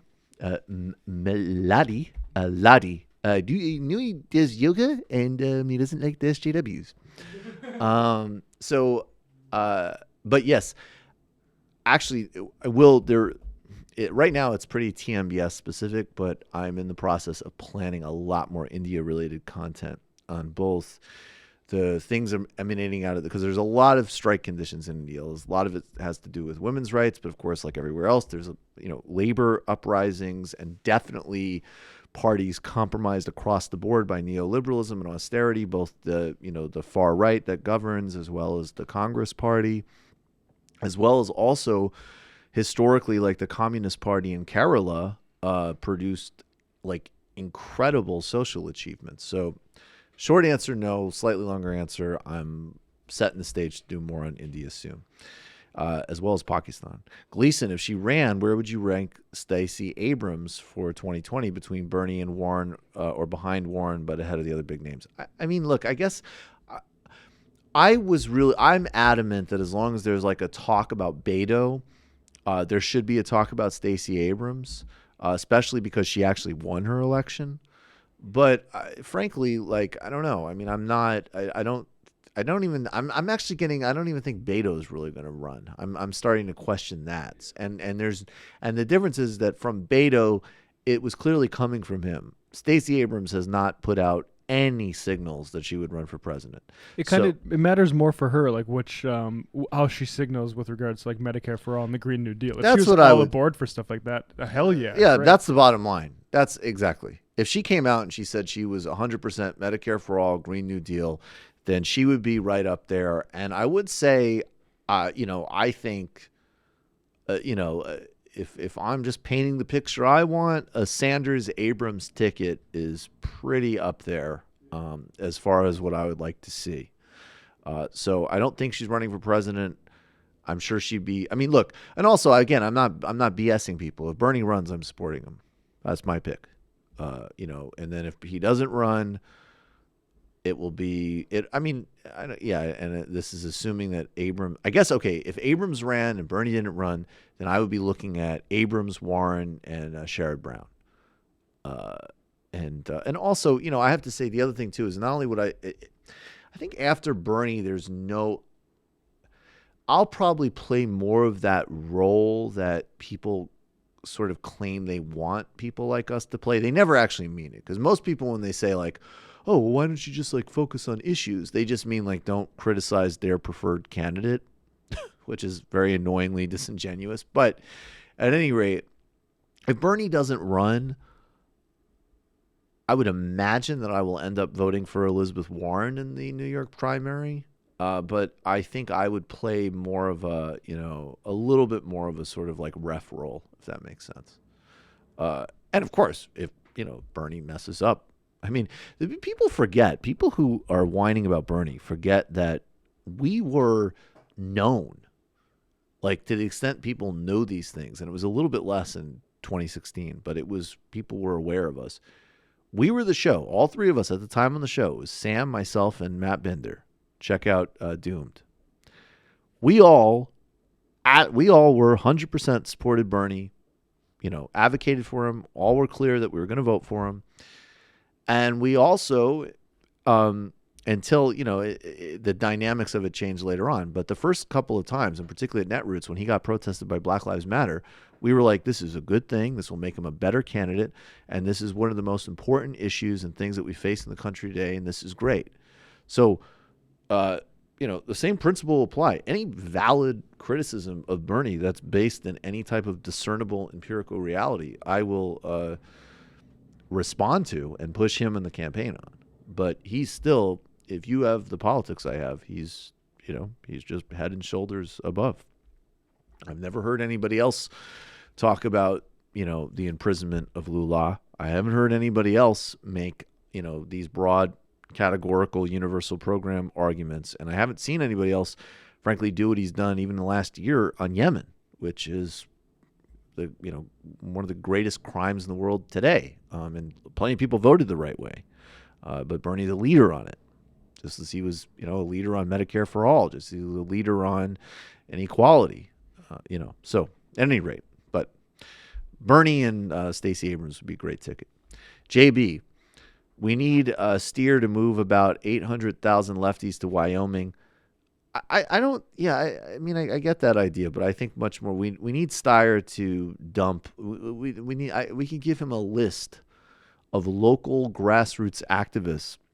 I mean, we're just talking about Georgia. I mean, why not give money to the people who organize Black Votes Matter in Georgia for restoration of democracy in Georgia, monitoring the Kemp administration, who not only stole that election, but already has serious ethics and corruption questions, surrounding it. Get it to real people. So one thing, actually, all kidding aside, like, we've never gotten any Soros money, but I think one of the reasons that they hate and were so freaked out by Soros is that at points in his career, he actually gave money to grassroots contexts occasionally, not just to like consultants and high-end efforts, which have to happen too, but that's not as structurally important. Yeah, I mean, Soros, sometimes like Data and Society, for instance, yeah. I think he gives to them. No, that's what I'm saying. Good, yeah. But there should be way, way more of that because we're more so flooded. I mean, that's why the culture is right-wing. It's not because the people are necessarily right-wing. There's like a lot of this stuff is funded from the top up. Exactly. What is it?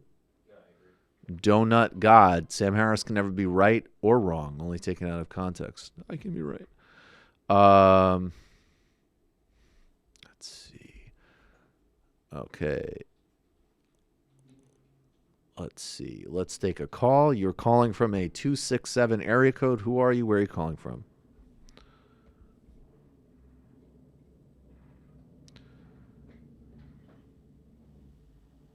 $267. Are you there? 267. Going once. All right. No 267. You're calling from an 847 area code. Who are you? Where are you calling from? Hi, this is Max from Chicago. Hey, Max. What's going on? Well, you actually touched on the subject I was calling about, which is potential running mates should Bernie Sanders be the nominee. And I've heard Abrams brought up, and that is someone, but I wondered if there were any other people you thought would be compatible, because this is someone who, should he have to step down, someone would need to really take his mantle and run with it. Right. Well, it's so far ahead, but I don't know. Stacey Abrams, Andrew Gillum. Let's see. I don't know age requirements. I would look at people like Rashida Tlaib and AOC, but they might. I know AOC is too young. She literally legally can't. I don't know how old. I mean, maybe someone like I don't know. I really that's a hard one. Maybe Barbara Lee, maybe. Yeah. But then there's also just the reality too that like there might be people. I don't think they will, but like. If Kamala Harris runs and she like I would say like just as a political reality, not my pick. If you had a primary where Bernie Sanders and Kamala Harris, as an example, went down to the wire, I think if she wanted it, she would be the running mate. Yeah, like there's going to be like contingencies that happen like that. Yeah, it really is going to depend on the election or the campaign, because that's what happened with Trump. I feel like a lot too. I mean, not necessarily with Pence, but like I think a lot of people Sessions just said no. Right, but like Sessions was in there early, and Sessions got a spot in his cabinet. So it depends. I think some people might show their different colors because if Bernie, especially if Bernie performs really well. Sorry. Yeah, that's true. Okay. Okay. Thanks for the call, man. Yep. Thanks.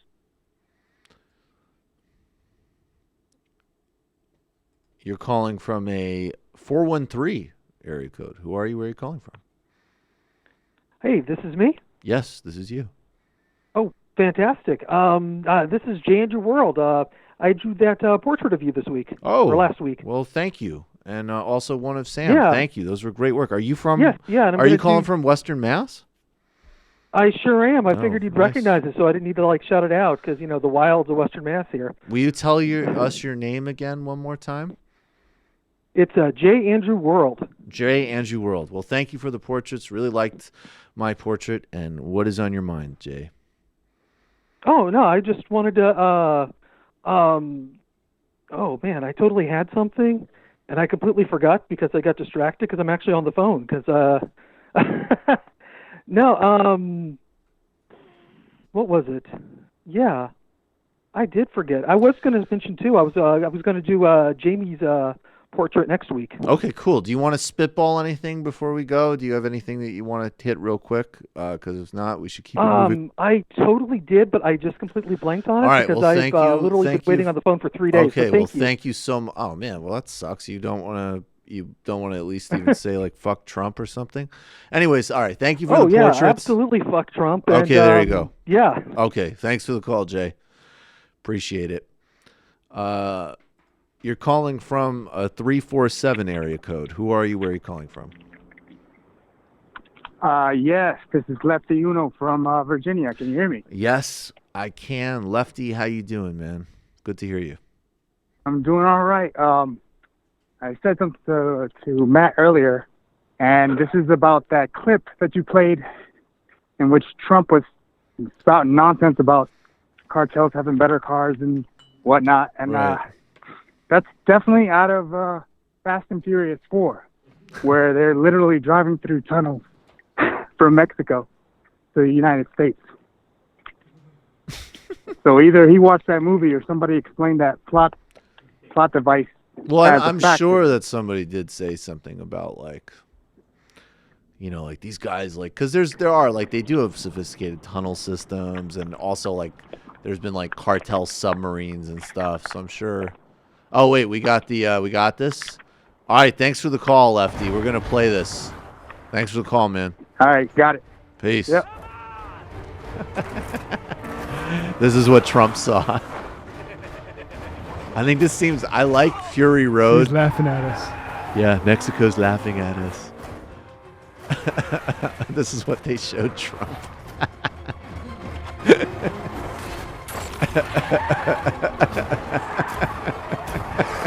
They have nitrous oxide.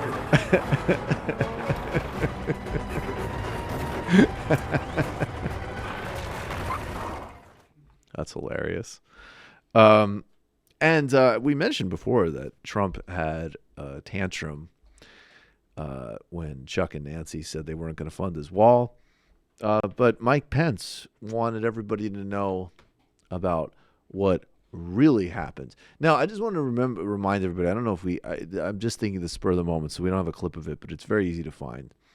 Do you remember, or I don't know if it actually happened. It might have been something that Trump said, but apparently at a summit, he threw candy at Angela Merkel in like a really disrespectful way and said, "Don't say I never did anything for you," in his sort of usual sort of bratty way.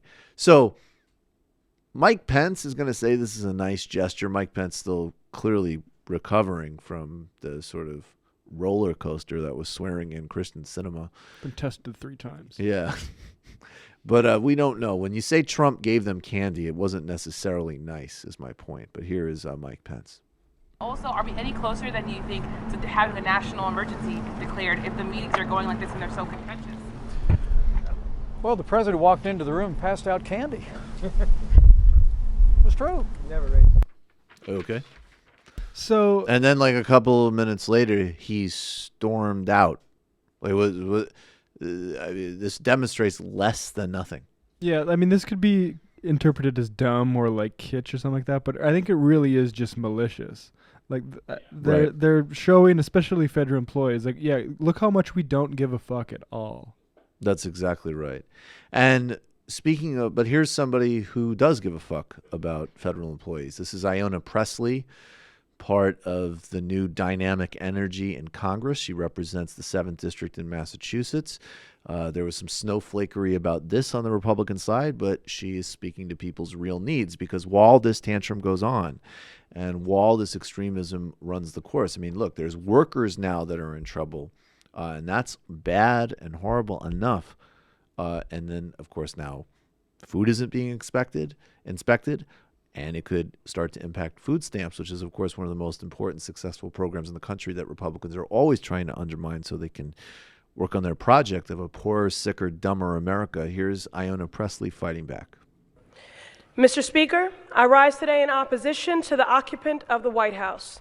Mr. Trump, you took an oath, just as I did 5 days ago, to protect and defend the Constitution and the American people. Sir, you dishonor that oath. You devalue the life of the immigrant, the worker, and the survivor. I see right through you, and so do the American people. This has nothing to do with border security. Your shutdown, another Trump-generated crisis, has brought a tsunami of hurt to the American people. So today I rise to lift the voices of the unheard. I rise today on behalf of the families concerned about feeding their children because their WIC benefits will run dry. I rise today in solidarity with the thousands of workers with calloused hands and broken spirits working for no pay. I rise today in support of the survivor fleeing violent hands, seeking safety only to find the shelter door locked because of your shutdown. I rise today in support of the American people who believe in the promise of this nation and ask for honest pay for an honest day's work. Today I rise as one and I stand as thousands. Thank you, and I yield back. Members are reminded to refrain from engaging in personalities toward the president. If you're wondering who that sultry voice was, that was G.K. Butterfield. G.K. Butterfield? That sounds like a made-up ass conservative name. But he's a Democrat. He's a Democrat, Really? right? Yeah. Well, that's, you see, I was wondering because he would, I think it would be a Democrat presiding over this because they run the House now. But I think also like he didn't have much. He's just like, just a reminder to not talk about the dumb fuck while you're on the floor. Thank you. Engaging in personalities is a weird. It sounds like IDW is going to get a hold of that. So what? Yeah. I can't debate you because you're engaging in personalities. Engaging in personalities. It's really unfair. When you said that I was immoral and mind-blowingly stupid for advocating upon a cleansing mass murder fascist government in Brazil, that questioned my integrity and my intelligence. And you brought personality. Or you're engaging in personalities. Who can't do it. But that was great, and I appreciated her. I didn't really perceive that. I thought that was more of a engagement in all of the people who are harmed by this catastrophic, ridiculous White House. Speaking, and while this goes on, there is a part of government that is very active, and that, of course, is U.S. empire as presided over by, an extreme far-right Secretary of State, a guy who used to represent a congressional district in Kansas, a guy who was one of the prime sort of conduits for an unmitigated Koch brothers agenda in the Congress. The congressman from Koch, they called him. The congressman from Koch. And this had to do with everything from, this guy had stories about him on legislation. I believe it was like sort of making it easier for insurance companies to discriminate against you based off of information from apps, as an example. Of course, everything to do with environmental deregulation, spoiling the environment, destroying any remnants of workers' rights, all the usual stuff, as well as, of course, tax redistribution to the wealthy. But also, very specific stuff on behalf of, soft drinks. And just this guy actually, in his own low-key way, has one of the most extreme records. And then, of course, we talked about the anti-Islam charlatan industry. Mike Pompeo's congressional office was a major conduit for that. He became head of the CIA. He threatened an invasion of Venezuela and presided over quietly and efficiently, of course, another extreme far-right lurch in foreign policy. Let's be really clear, too, that things like the drone program, which have accelerated under Trump and claimed far more civilian lives, as well as of sort of lifting on even any sort of rudimentary process for monitoring the civilian death tolls of the kinetic warfare that the United States engages in Yemen, Pakistan, and Somalia, all out the window under the leadership of Trump and Pompeo. And Pompeo apparently knows how to play with Trump's ego and knows how to sort of solidify his ground here. He's also been, the destruction of the Iran deal is one of the greatest catastrophes of the world. It was an incredible success that controlled what was not, frankly, developed, but some degree of proliferation, and brought us all diplomatically closer together. So this has been a program of corporate enrichment, civilian death tolls, and indulging the bloodlust of the Saudi monarchy in exchange for oil and arms deals.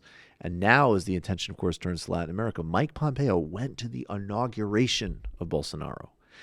Yes, Clinton and Kerry and Obama, definitely, their DOJ-backed lawfare, which led to the politically motivated imprisonment of Lula. It led to democratic reversals across Latin America, and there's a bipartisan consensus of supporting governments that support Western and American corporates and investors and undermine and harm human beings across the world. There's no doubt about it. But this acceleration under Trump and under Pompeo is stunning. And there's another way of putting this, which is, as Mike Pompeo said, the days of American shame are over. He's saying this, by the way, in Cairo, where the United States is actively supporting the inefficient, brutal dictatorship of General Sisi, who Steve Cook talked about earlier. Our eagerness to address only Muslims and not nations ignored the rich diversity of the Middle East and frayed old bonds. It undermined the concept of the nation state, the building block of international stability.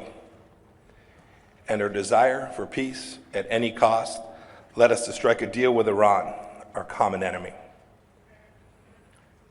So today, what did we learn from all of this?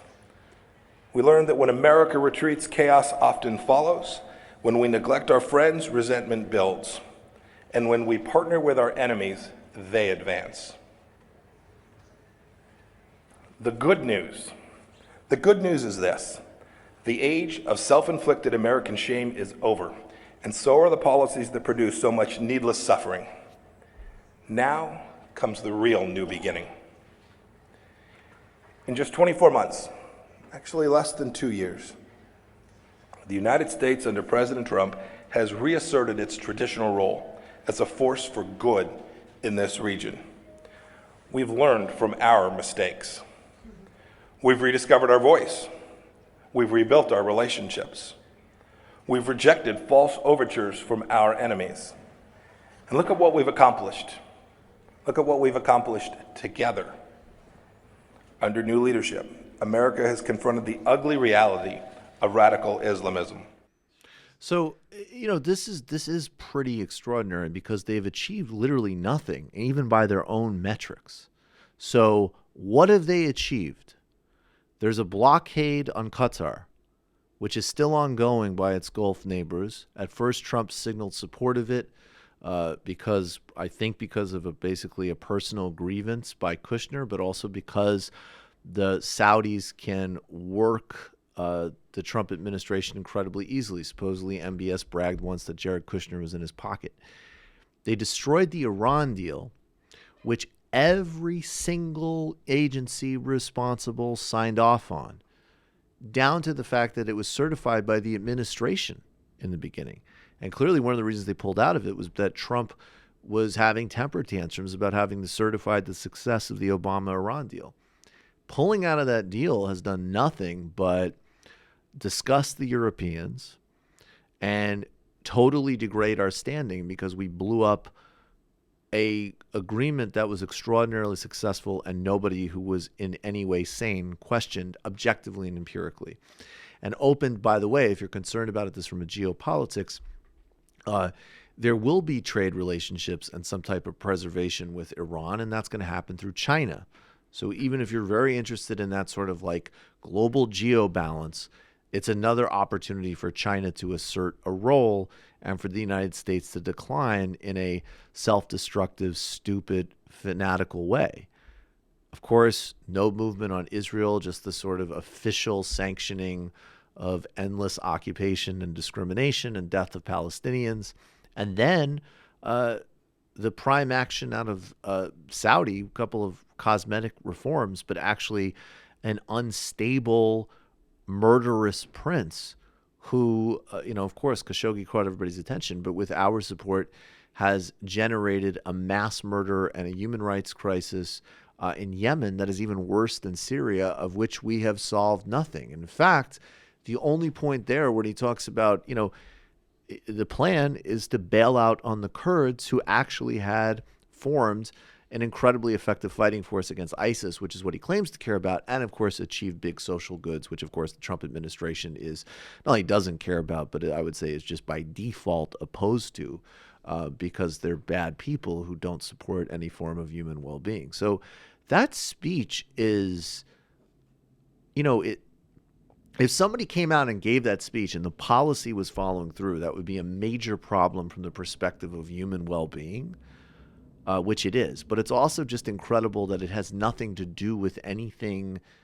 It is Trumpian because it's failed by its own measures. And even if he's referring to the bulk of sort of ISIS, those reversals were already well in place by the time Trump took office. And if he's referring to, other Muslim organizations, the reality is that Al-Qaeda was heavily disrupted by Obama. There was all sorts of side problems that were created through the supporting of various dictatorships and secret police and civilian casualties from the drone program. And then, which are long-term structural problems, which of course Trump has only made worse. And then besides that, you still have, the projection of far-right and dangerous policy from Saudi and from Turkey. And basically, yes, some withdrawal from Afghanistan, which is good, but just no plan with regards to Afghanistan and let alone India and Pakistan, which still remains right after North Korea, the most likely part of the world to actually have a nuke exchange.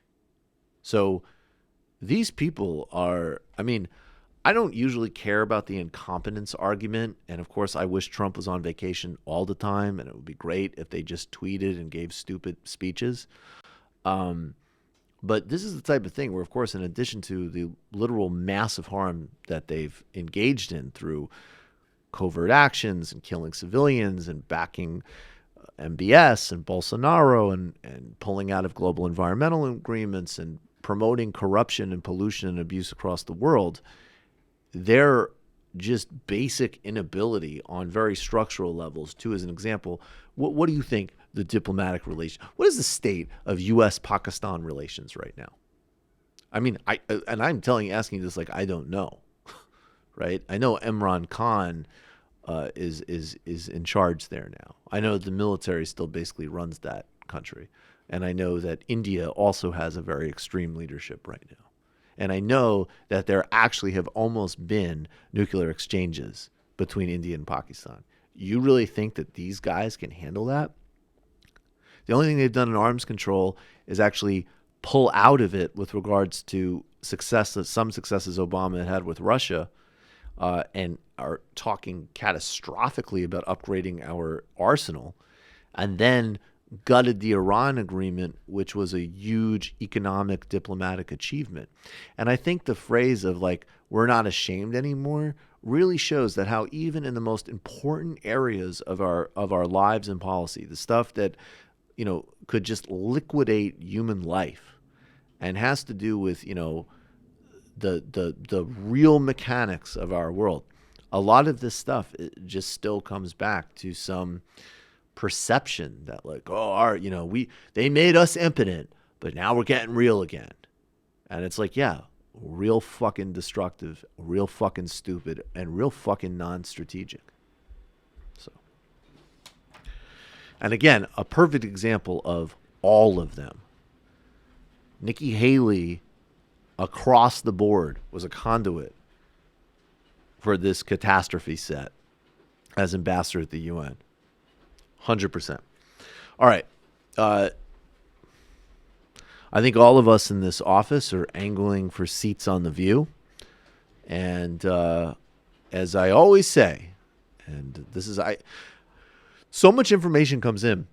I can't cite people all the time because I honestly just forget, like, especially if it's a tweet. I have no memory of who said it. I just know that I'll just want to generically say, I didn't come up with this, but I don't remember who did. But somebody said they cannot wait to watch Meghan McCain when AOC redistributes her unearned wealth. And I cannot wait either. Meghan McCain, right up there with Trump for most useless, annoying, entitled trust fund baby on the planet, and just bad at television. Like, it's incredible. Like, she's stupid, she's entitled, she offers nothing. She's the last name. I mean, that last name is literally doing every single piece of work there is, I guess, unless there's some type of like Q rating for being airheaded and petulant. So here is Meghan McCain. She has on Kamala Harris on The View, and she is really concerned about social left Dems and AOC because, of course, you know, this might mean that at some point that her inheritance that she didn't earn and all of the things that's been handed to her in her life, even though, I mean, look, if Meghan McCain, and let's not even go extreme here. Let's not say like if her dad, because if her dad was like a gas station attendant, she would be like in grinding poverty. But let's just say like, let's even go like, what if her dad was like a surgeon? She would be, I don't know. I mean, honestly, what would she be? She'd be one of an office manager or something? What? I mean, there's a lot of women like that. I mean, a lot of anybody who comes from like that level of like, but I'm just saying upper bourgeois, but like a surgeon. But I'm saying like I'm trying to say like a family that didn't have the money and didn't actually have the power to hand somebody a complete life. That is very rare. That is not, you can run into plenty of people who grow up with a lot of privilege, but they don't get handed a show on The View, even though they don't have any talent for it. So I don't know what it would be, but I don't know. Maybe she would be like like an assistant brand manager or something. So anyways, here she is. And that must be part of what drives her anxiety is she knows on some level that she totally doesn't belong any place she is, including, as a matter of fact, grilling a fucking United States senator. That's definitely one thing that she does not belong doing. Here she is continuing her AOC anxiety. Let's watch how Kamala Harris responds. Wanted to ask you, Alexandria Ocasio-Cortez's new darling of the party. She officially has more Twitter followers than Nancy Pelosi. She was on 60 Minutes this weekend, proudly calling herself a radical. And she's promoting policies like saying that every single carbon emission in the country, every car, should be eliminated within the next 11 years, everything from a 70 to 80% tax rate. Do you agree that she could possibly, in this ideology of the socialist left, could splinter your party? No. I think that She is challenging the status quo. I think that's fantastic. I think that, you know, I used to teach before, especially before in the last few years. And the thing that I always loved about teaching was when you teach, it requires you to defend the premise. And it requires you to re-examine the premise. Pause it. Like Meghan McCain's like, I do not like the sound of any of this. Anytime a professor said anything like this to me in college that knew that I knew I could not use my dad's last name for a B-. Yeah, Meghan McCain's going to call Charlie Kirk. Could we just put Kamala on one of your lists? Yeah, right. She's sweating bullets right now, just even hearing this terminology. And it requires you to re-examine the premise and question, is it still relevant? Does it have impact? Does it have meaning? And I think that she is introducing bold ideas that should be discussed. And I think it's good for the party. I frankly think it's good for the country. Let's look at the bold ideas.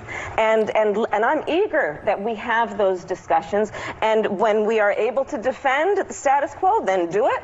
And if if there's not merit to that, then let's explore new ideas. Okay, look. Let me give you an olive branch and a reality. Okay.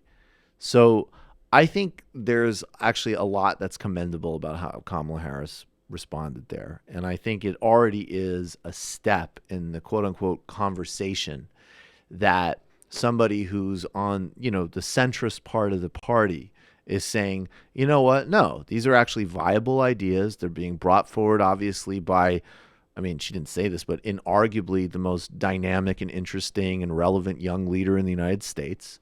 That's indisputable. And we need to be talking about these things. And we need to be taking them seriously, okay? That's correct. That's a right step. I like how she responded there. Now, and I want to shout out Brendan Sutton, who has a great podcast called The Discourse. I have him on TMBS sometimes, and and he's also at Pretty Bad Lefty on Twitter. He's a really smart guy.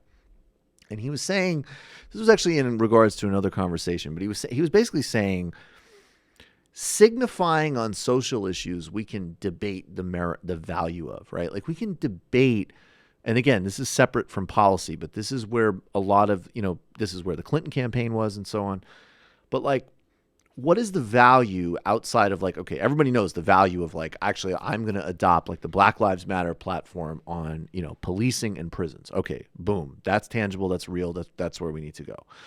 Versus signifying that you use a word like intersectional or you understand a certain nuance of a conversation, right?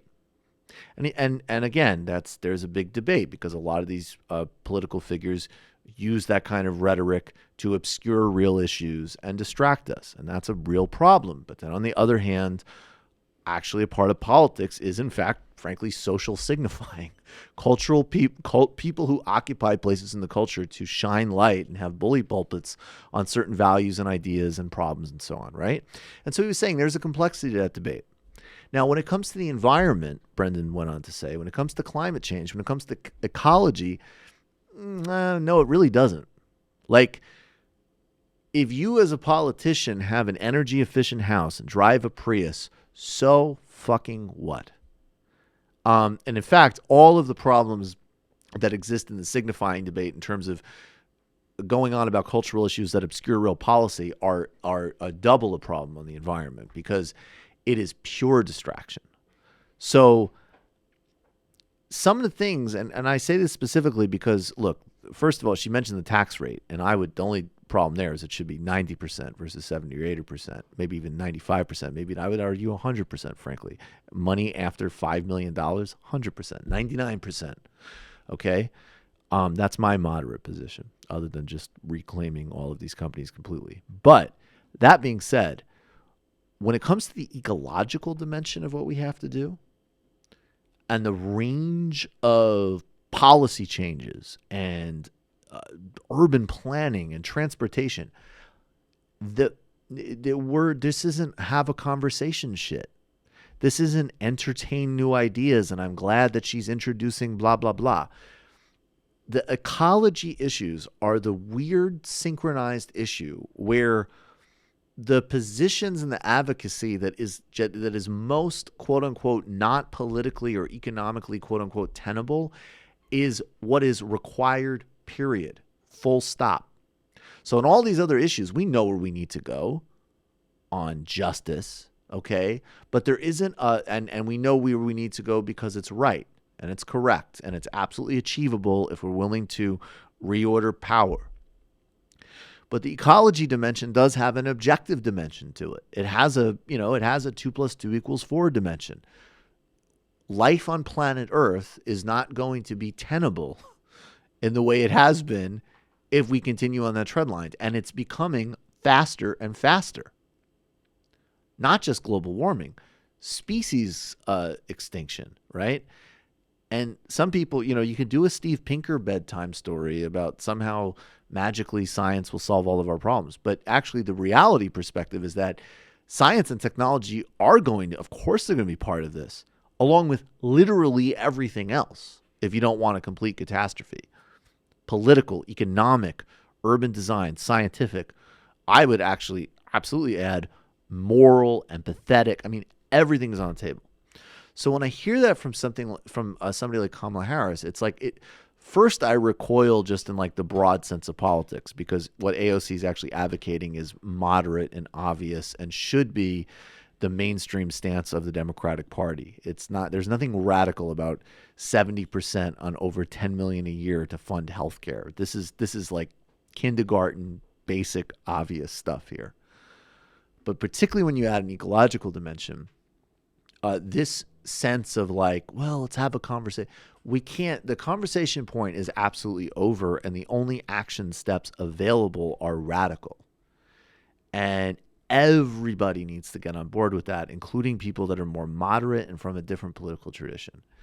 And obviously Kamala Harris is smart enough and adroit enough to understand that, right?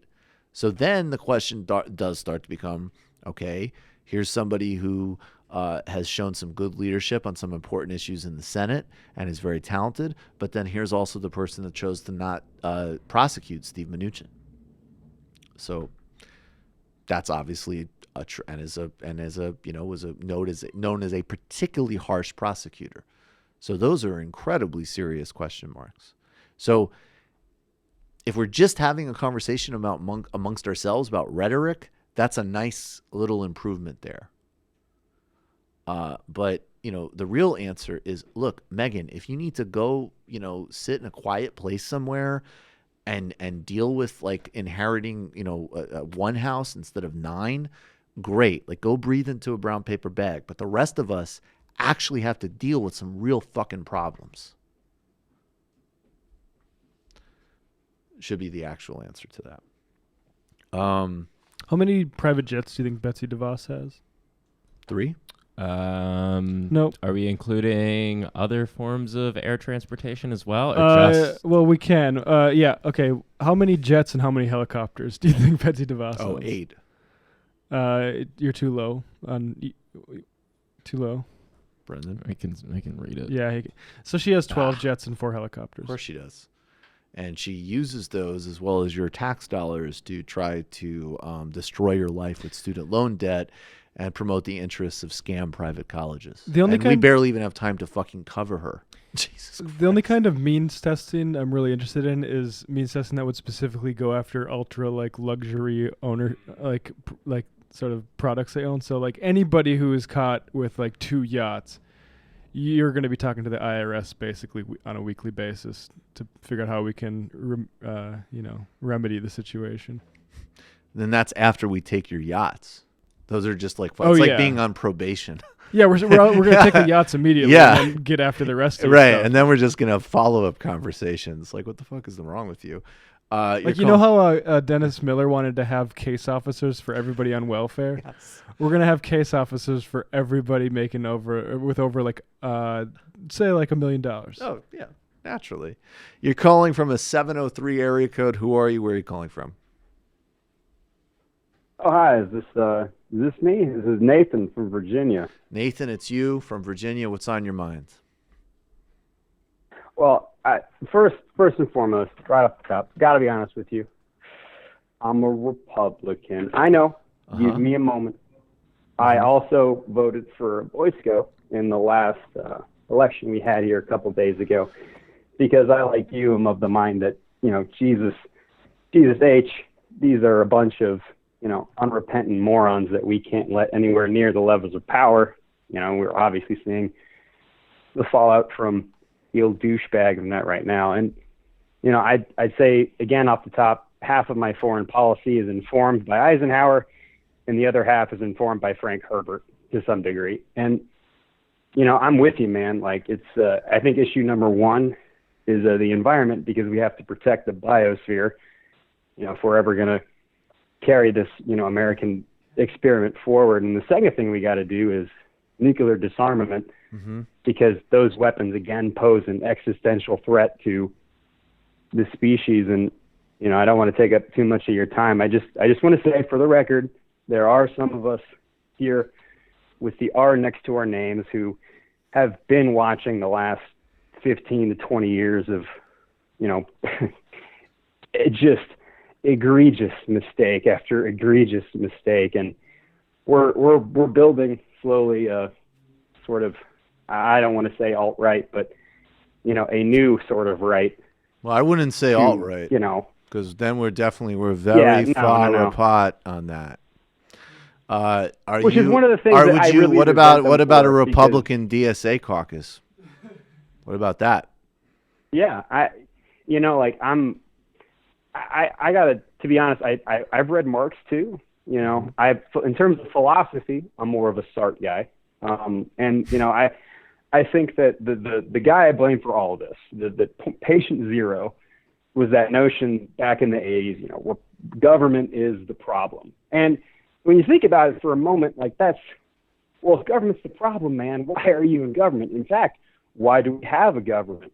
Sam says something really resonated with me a couple days ago. It's like, well, if the smallest form of government is the best, well, why don't we just govern at the state, or at the county, at the house? Right. It's just a lot of You stuff. don't sound like a Republican to me, man. Yeah, run for office. You should run for office as a Republican. We will boost your. We'll signal boost your campaign.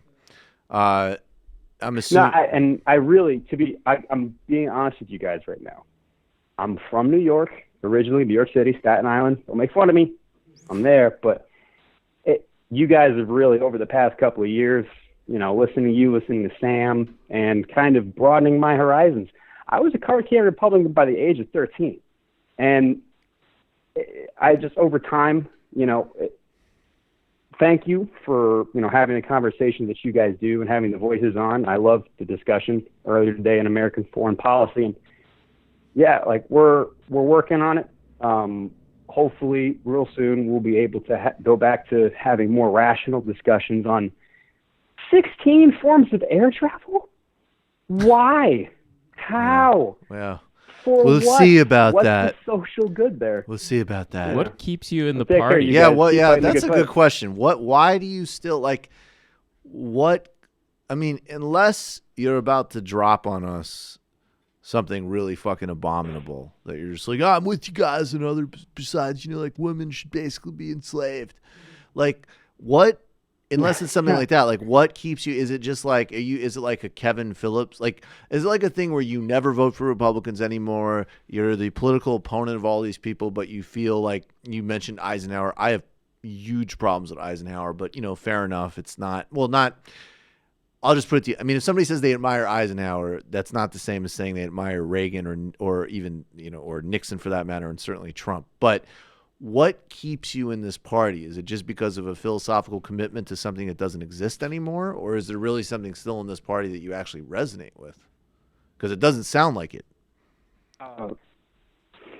No, I'll be honest with you, it's a philosophical, commitment. And way back, I had the chance to expatriate, and I didn't, because it's sappy. I know, put on the audio over this, but I believe in the military, Eisenhower, and the reason I love Eisenhower, his farewell address, the military-industrial complex. This is the guy who was at the helm of, probably one of the greatest war machines ever created, right? A concerted global effort. And at the end of all that, coming back home to, democracy after watching the world get ravaged, this dude understood that, holy hell, like we've got a real, three-headed beast on our hands. And it's that confluence of where private industry coupled with, government oversight, and can be channeled to do great things and also great destructive things. I gotta And we jump. have to- I gotta jump real quick. I hear you. I wish Eisenhower had done something about that earlier, and also not supported like the coups in Guatemala and things like that, which I would read up on. Read Steve Kinzer's book on the Dulles brothers. That's a really good book. But just give me one name. I'm assuming you're going to vote against Trump in 2020, right? I'm assuming.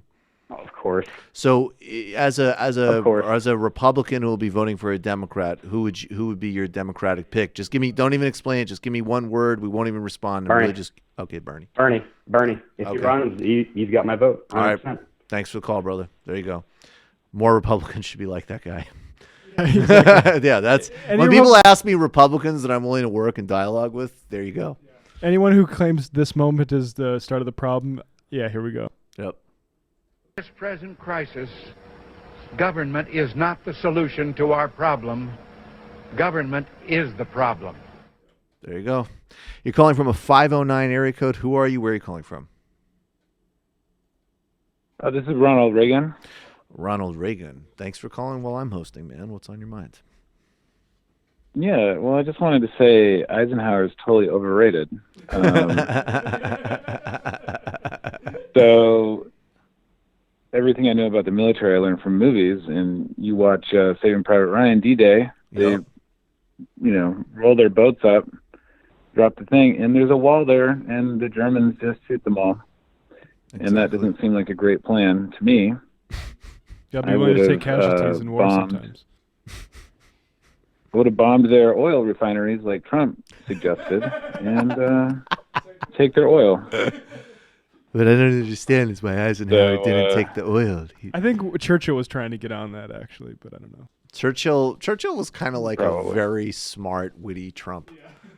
Like if they always say like, why doesn't he read books? Like, I think you kind of have an example of like what he would sort of be like if he read books. Like he'd still be like basically genocidal towards Africans and Indians, racist, kind of a jackass, but very, very savvy. And really, I mean, Trump is already good with the Burns being like essentially illiterate, and Churchill was very good. I think that might be the sort of proximate guy of like what would Trump be like if he wasn't a moron. Might be Churchill. Yeah. I think all the time about the DNC and how the Democrats decided their approach to Trump should be to wheel out Bloomberg to talk about how Trump was actually not a real rich guy, and how diametrically opposed that was with the actual with what they should have done, and with what they did, for example, with Romney, who they were able to paint him as this out of touch rich guy, and then 4 years later they were like, look at Trump, he thinks he's a billionaire, but he doesn't have what it takes. Which only makes him more relatable not that anyone voted for him because of his relatability, but, going off what you guys are saying about a very, very progressive tax, I think most people are for that. And, but just such a horrible calculation on their part. I don't know what. I guess the idea there was to make him seem like a liar. Well, I think the idea was, and I'm embarrassed to say, I think Sam and I sort of we didn't defend, like obviously if it's our choice, Bloomberg isn't there, but I think I literally think the thinking at that time got so myopic, even among us at some point, that it was literally just like, oh, well, this will freak Trump out and make him offended, because it was sort of like, I think the theory was, especially, I mean, the whole Democratic convention was ridiculous and substance free. And it was like, and you had Leon Panetta with the woke CIA. I mean, it was a disaster. And I actually think like Harry Reid, if I recall, like Harry Reid had one line where he was just like, I don't know anything. I'm sexist. I'm racist. I inherited money. What party should I join? That was like my favorite line of the whole convention. But I think like it was just sort of like basically like you'll have all these people come up there talking about what a horrible person he is. And since obviously, of course, we're not going to run like a systemic case and we're not going to do what Obama did to Romney, which would be the right options. At the very least, if you have like Bloomberg will upset him, right? Like the Khan family like spoke to normal people like, oh my God, look at this like nice family from, Pakistan who immigrated to Virginia. Their son died in Iraq. Trump is such an asshole. But that has, Trump doesn't care and his base doesn't care. But the theory was if Bloomberg was like, he didn't make any money, that Trump would, freak out a little bit and it would be funny. And I think, but it was obviously incredibly myopic. And this is the thing, like, every time, when the sort of dumb argument gets relitigated, it's like, look, because of Bernie and because of how the primary played out, we already know it's like Hillary ended up going into campaign with the most progressive, modern Democratic platform. And at the same time, where the argument just doesn't hold any water is like, yes, and she never campaigned on it. And she didn't talk about it. And the DNC was essentially just like I'm a CIA director. I'm an oligarch. We all agree that Donald Trump is rude. And it was a disaster. Yeah. I do think some of these tactics are intuitive to people. Done well? Oh. Sorry. Go ahead. I think it's intuitive to people on the local AM talk radio, which I hate listening to every morning on my way to work. They've been railing against tab fees, and there's a new proposal to cap tab fees at $30, which, is actually a good thing, even though it's a big revenue stream for like the local city and everything. Because high tab fees is a highly regressive tax, right? Or high car tab fees. Yeah. But the same host of the show used to be on the city council, and they passed a local ordinance which says that in order to raise taxes at all, you need like a 60% majority vote of the town, which makes it literally impossible, for example, to raise taxes on properties worth more than $500,000 or something like that. So I do think there's the space opening up for us to come forward and agree on certain things, and then also to show, like, because these same people complain about the state of the city and the conditions of the roads and all these things like that. The money has to come from somewhere, and these people are just simply in the best position to do that. But anyways, yeah, thanks Ronald for the Reagan, show. Thanks a million. Sorry, folks, I should have said before that is Ronald Reagan's going to be the last call of the day. I guess it's just the new reality that we just don't get to anywhere near all calls. Sorry, guys. We're getting like 5,000 listeners live now, or close, but anyway, regarding those rules about raising taxes, that's exactly what James Buchanan, the sort of George Mason and Virginia School of Economics people that Nancy McLean talks about in Democracy in Chains. That's why they went down to Chile, right? Like, let's figure out how we can keep this this financial power locked in against democratic will for as long as possible. That's exactly it. All right, it's so effing wrong.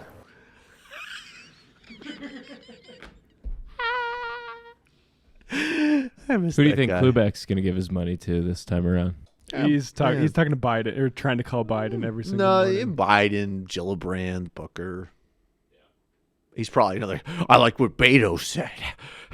We're not getting anything done. Those Instagram videos are pretty good. He did an Instagram live video. That's what people need. Keep it simple. Sign a consent form. Greg from Oklahoma. Hey, Michael, I know you listen to Joe Budden podcast. Have you ever noticed that he talks negatively about capitalism? Do you think he's a socialist, just like Comrade Ja Rule?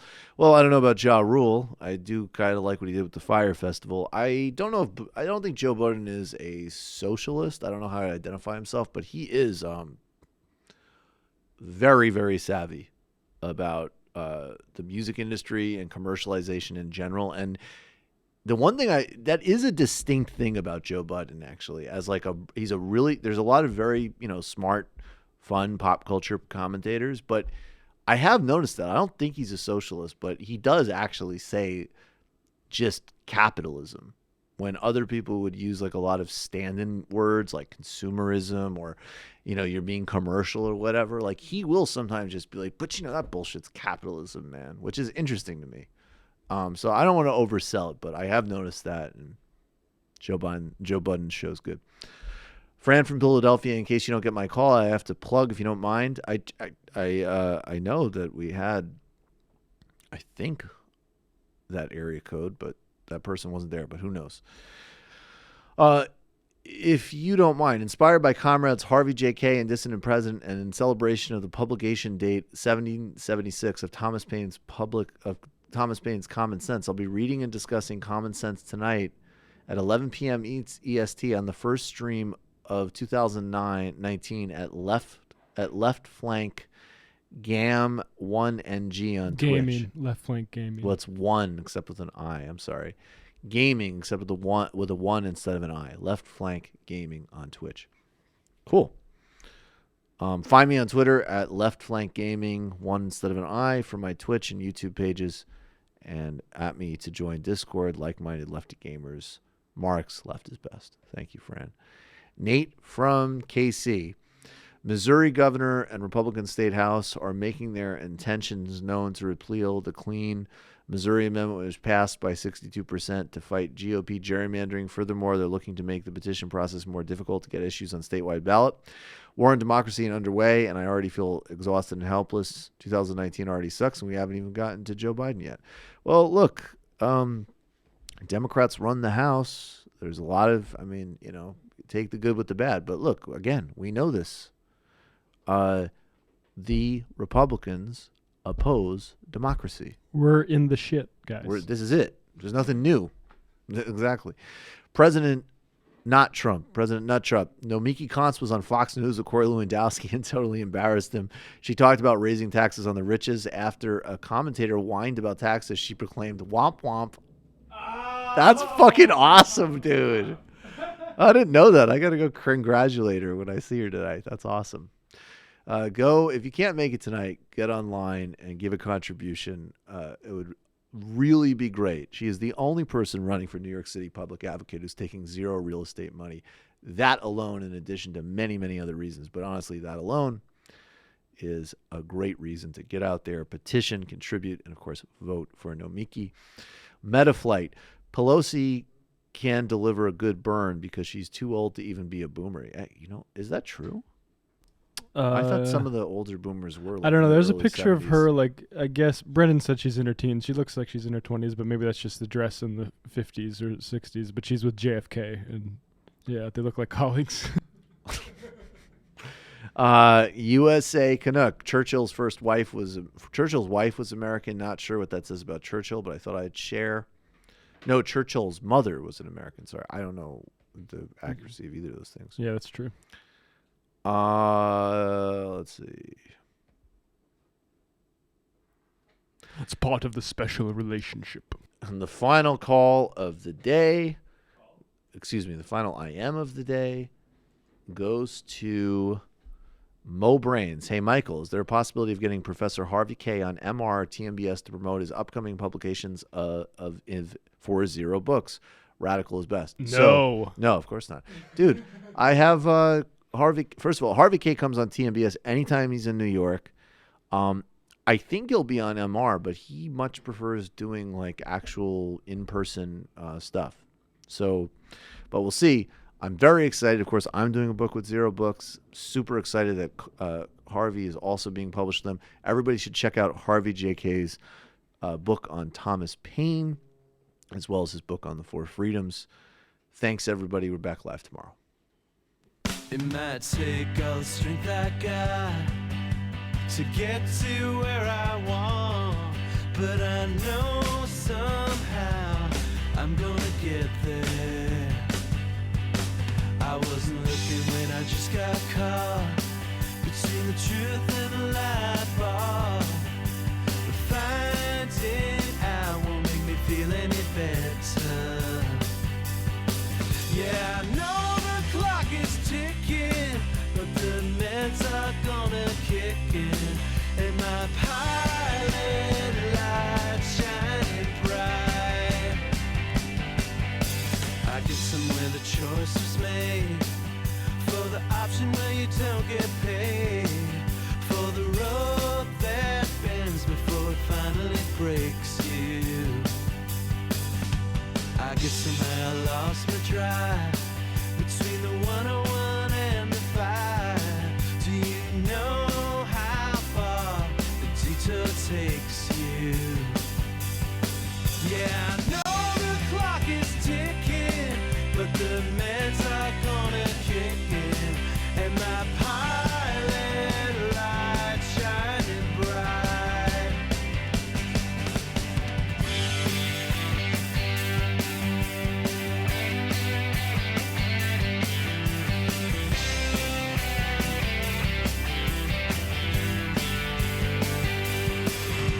The months drifted into years, while I shifted in and out of gear, waiting for my moment to happen. I don't know how much longer I can stay in, or how much more I got to pay to play in. I know somehow the lights got graded somewhere